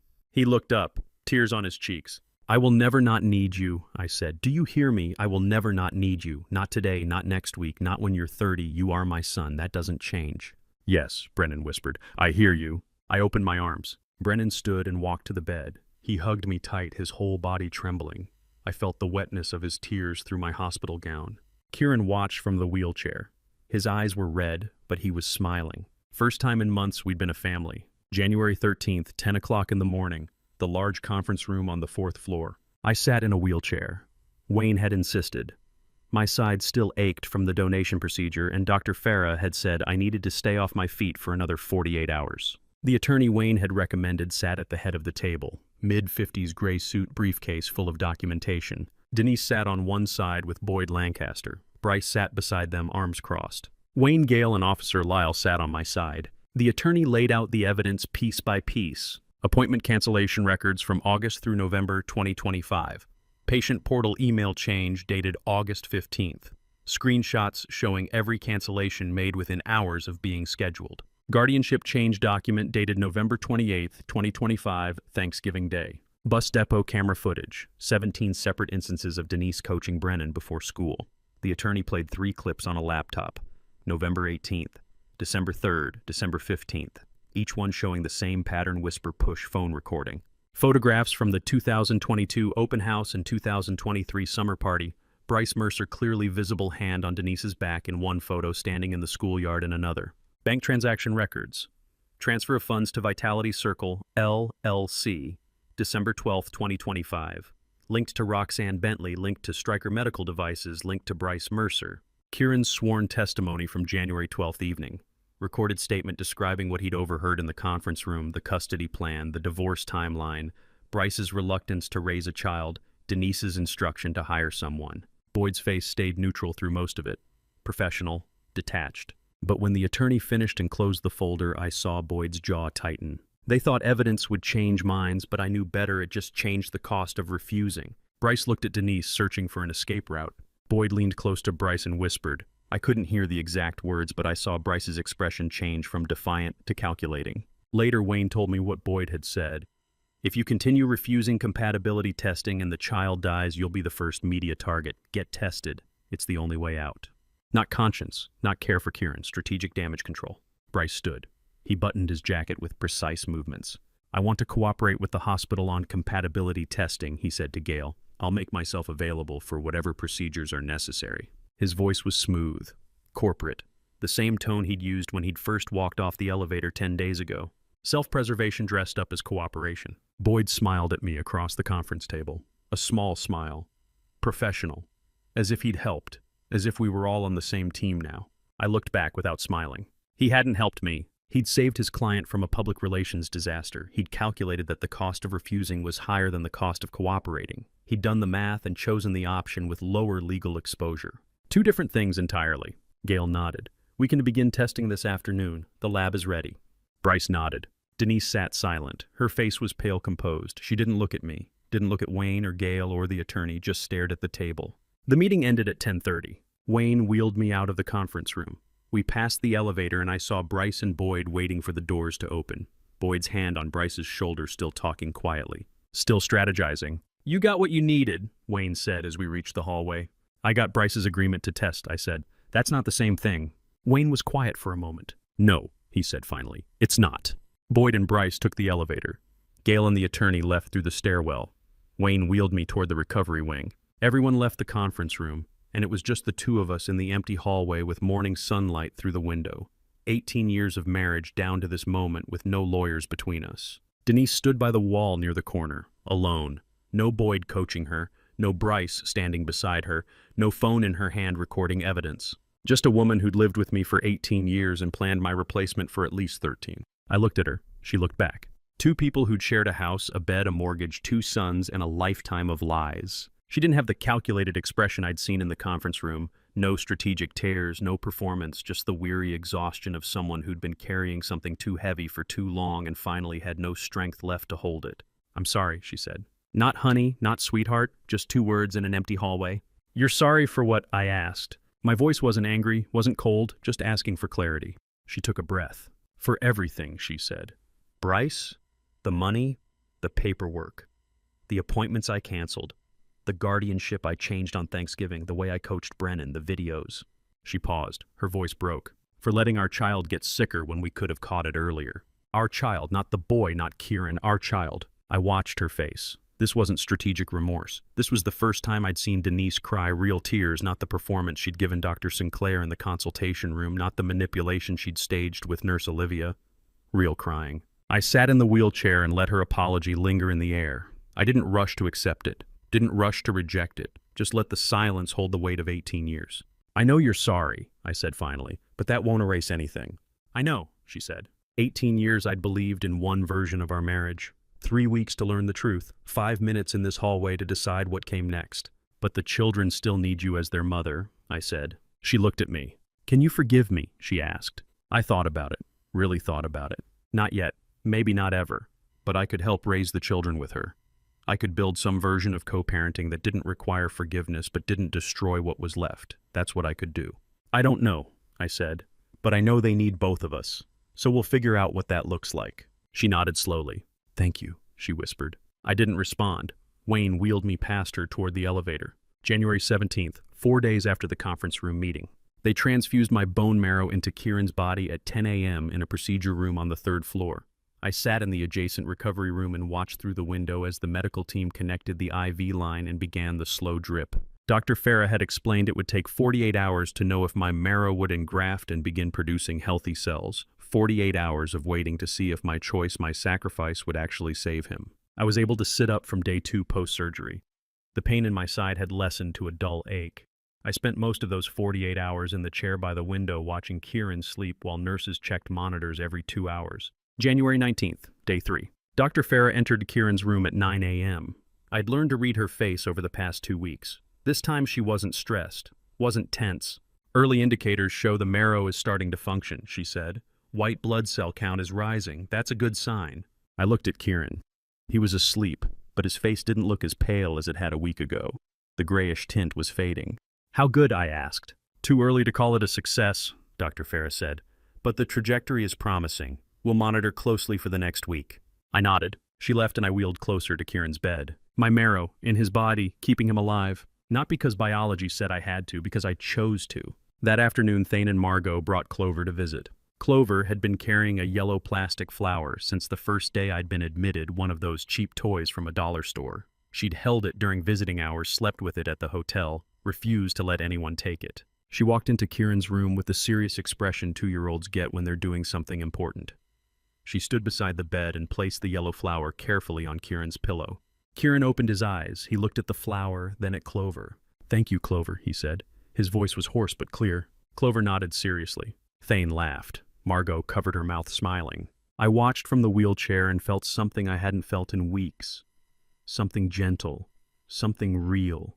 A 2-year-old's plastic flower held more truth than all the legal documents sometimes love, is just knowing when to give what you've been holding. Kieran looked at me. Color was returning to his face. His eyes were brightening. "Dad," he said, "how do you feel?" I looked at my son. 15 years old. Biologically Bryce Mercer's. Legally mine. And by every choice that mattered, by the bone marrow now functioning in his body, by the wheelchair I'd sat in for 3 days, watching him sleep, by the decision I'd made at 57 with 8% complication risk mine. "Dad's fine, buddy," I said. "Fine." Kieran's recovery continued steadily over the following days. Day 4 showed continued improvement in his blood counts. Day 5, he sat up without assistance for the first time. Day 6, he ate solid food and kept it down. Wayne spread the DNA confirmation papers on his desk 3 days after my marrow started working in Kieran's body, and I learned what biology said versus what fatherhood meant, 2 completely different things. January 20th, 10 o'clock in the morning. Wayne's office in the hospital administrative wing. The room was small, functional. A desk, 4 chairs, filing cabinets against the wall. Dr. Farah sat beside me. "Bryce Mercer confirmed as Kieran's biological father," Wayne said. He placed the first page on the desk between us. No surprises there. I looked at the document, official hospital letterhead at the top, tables of genetic markers, numbers I still didn't fully understand, but one line was clear: probability of paternity 99.99%, typed, printed, signed by a geneticist whose name I didn't recognize. It didn't change anything. I'd known since Dr. Sinclair had shown me the first DNA results weeks ago, but seeing the confirmation made it formal, final, written in permanent record. "And Brennan?" I asked. Wayne slid a second page across the desk. "Brennan is not related to Bryce Mercer by blood," he said. "Different biological father entirely. 2 sons, 2 different men. Years of strategic planning by a woman I'd thought I knew." I nodded, slowly processing what I already suspected. "The hospital ran additional screening as part of the standard protocol," Dr. Farah said. "When paternity questions arise in medical contexts, we document all relevant biological relationships. Brennan's biological father information is documented in our system, but it's kept in confidential medical records under Georgia state law." "What does that mean exactly?" I asked. "It means the information can only be disclosed under specific circumstances," Wayne explained.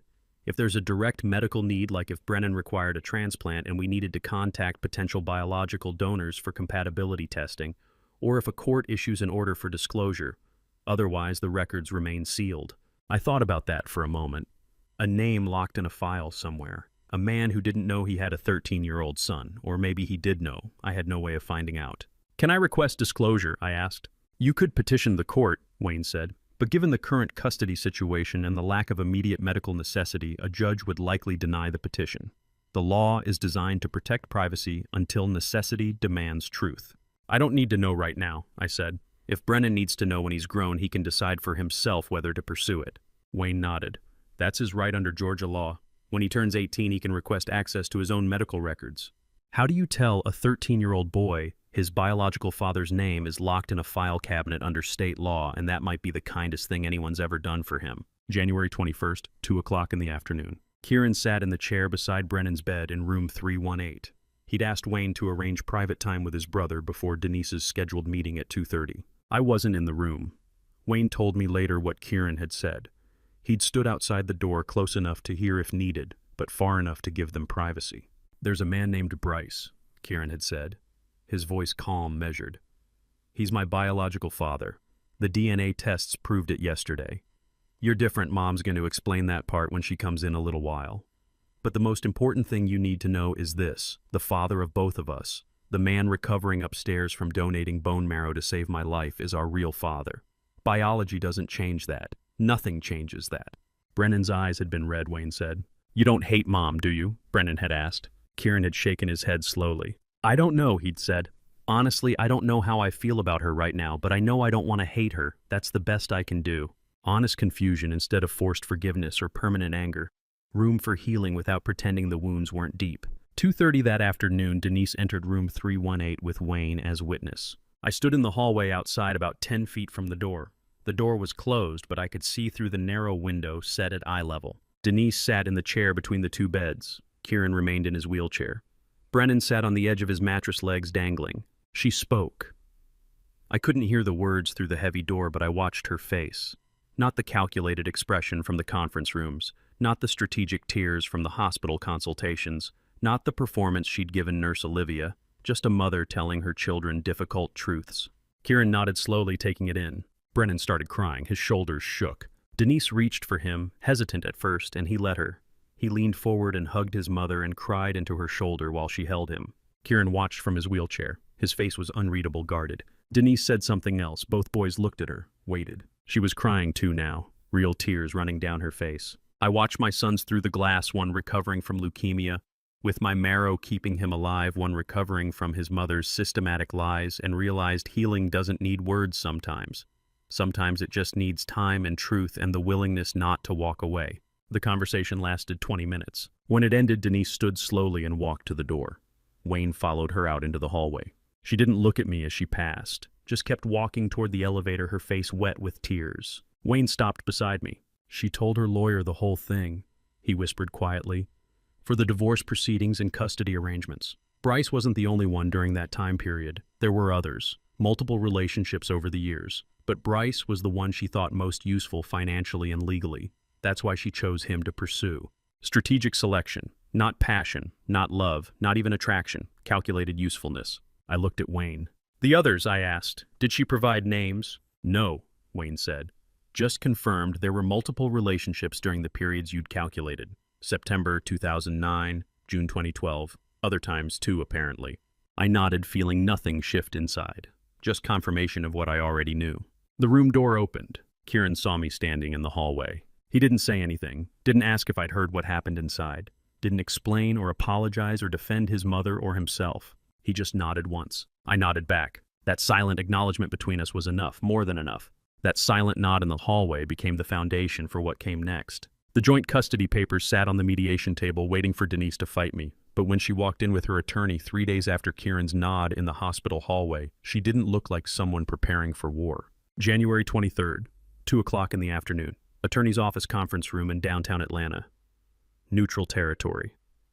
My attorney sat to my left. Denise's attorney sat across the table. Denise sat beside him, hands folded. Boyd Lancaster wasn't there. He'd withdrawn from representation after Bryce was no longer his preferred client. The mediator outlined the proposed custody arrangement. Joint legal custody. Primary physical custody alternating weekly. Holiday schedule split equitably. Standard arrangement. I waited for Denise to object, to argue, to demand modifications. She looked at the mediator and said, I agree to everything. Her attorney looked surprised. Mrs. Caldwell, he said, we discussed potential adjustments to the visitation schedule. I don't want adjustments, Denise said. She looked directly at me for the first time since entering the room. I want the children to have their father, their real father, the one who was here. The mediator made notes. My attorney reviewed the financial settlement, division of assets, house incoming to be sold precedes split, retirement accounts divided, no alimony requested by either party. Denise agreed to all of it. 20 minutes later, I signed the custody agreement. My signature looked the same as it always had. Vernon Caldwell, 57 years old, school bus driver, father. The feeling wasn't victory, it was fairness. I didn't get everything, but I got the most important thing both parents in the children's lives: structure, stability. Late January brought news about the others. Roxanne Bentley was prosecuted for wire fraud. The funds transferred to Vitality Circle, LLC, an entity with no business operations, no employees, no legitimate purpose. The case would extend into the following year, but the charges were filed. Real charges, real consequences. Bryce Mercer was terminated from his consulting contract with Stryker Medical Devices after the conflict of interest was revealed. The Georgia State Bar opened an investigation into whether he and Boyd had colluded to write scripted testimony designed to avoid legal liability while refusing medical cooperation. The investigation would take years. Denise's parental alienation and medical negligence were documented in the custody proceeding records. The findings would follow her. If she violated the joint custody arrangement, if she coached the children again, if she interfered with my relationship with them, the documented history would affect any future trials. Justice in real life isn't a gavel coming down and everyone in handcuffs. It's wire fraud charges that take 18 months. Bar investigations that last years. Custody findings that accumulate quietly in files. Slow, real, permanent. January 28th, 6 o'clock in the evening. Kieran had been granted short hospital leave for the first time since admission. 4 hours, enough for dinner. Thane made a reservation at a small restaurant 2 blocks from Scottish Rite. Nothing fancy. Burgers and fries, booths with red vinyl seats. Table for 6. Clover sat in a wooden high chair at the end. Kieran wore a green hoodie thinner than he'd been 3 weeks ago, but with bright eyes and color in his face. Brennan wore an Atlanta Falcons tracksuit. Margot sat beside Thane. I sat at the head of the table. The first genuine family dinner in I couldn't remember how long. It was eventless. That was the beautiful part. It was completely, utterly eventless. Thane argued with Kieran about the Atlanta Falcons' chances next season. Kieran said they'd win 6 games. Thane said 8 minimum. They went back and forth for 10 minutes about quarterback stats and defensive line depth. Brennan ate all of Clover's fries when she wasn't looking. Clover noticed. She pointed her little finger at Brennan's face and said something in 2-year-old language that sounded like scolding. Margot covered her mouth, trying not to laugh.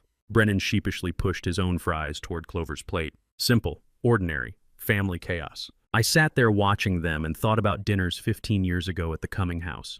The dining room table that sat 8, the matching plates Denise had picked out, the careful way everyone sat in assigned seats. I'd thought those dinners were normal, real, the picture of what a family looked like. But that normalcy had been built on lies, careful construction, strategic performance. This dinner in a cheap restaurant 2 blocks from a hospital, at a table that wobbled slightly with 5 people who weren't related to me by blood, was real. What makes a family dinner real? The house you eat it in, the blood in everyone's veins, or the fact that nobody there would rather be anywhere else? Kieran laughed at something Thane said. The sound was clear, genuine. The first time I'd heard him laugh in weeks. Brennan tried to steal another fry from Clover. She guarded her plate with both hands. Margot reached across the table and squeezed my hand briefly. Didn't say anything, just squeezed once and let go. I looked around the table. My eldest son who'd been pushed away by his mother at 18, his partner who'd become family through choice, their daughter who called me grandpa and meant it, my son recovering from leukemia with my bone marrow keeping him alive, my youngest son learning that family isn't defined by genetics. Not perfect, not enough people, not in a private home around a dining room table, but real. Clover looked up at me with those serious 2-year-old eyes. Grandpa, she said, want more fries? I took one from her plate. Yes, I said. She nodded contentedly, like I'd passed some important test. I smiled. I'd been asking myself the same question since Wayne first showed me the DNA results. What makes a father? What makes a family? The answer was sitting right here at this table. Not genetics, not biology, not court documents or marriage certificates or houses with 8-seat dining tables. This choice, this sacrifice, this love, this moment with a 2-year-old offering fries and a 15-year-old laughing and a 13-year-old trying to steal food and a 30-year-old son who never stopped being my son even when his mother tried to push him away. This is family. That dinner at the restaurant became the first of many. Not every week, not perfectly scheduled, but regular enough to matter. Kieran walked out of Scottish Rite Hospital on a cold January morning wearing a navy blue jacket and carrying everything that mattered in a small bag on his shoulder, and I pushed the backup wheelchair behind him just in case, but he didn't need it. Late January. The exact date doesn't matter. What mattered was the cold but sunny morning, the way Kieran sat in the wheelchair outside the hospital doors one last time, then stood slowly, carefully, and walked the final 30 steps to the car on his own 2 feet.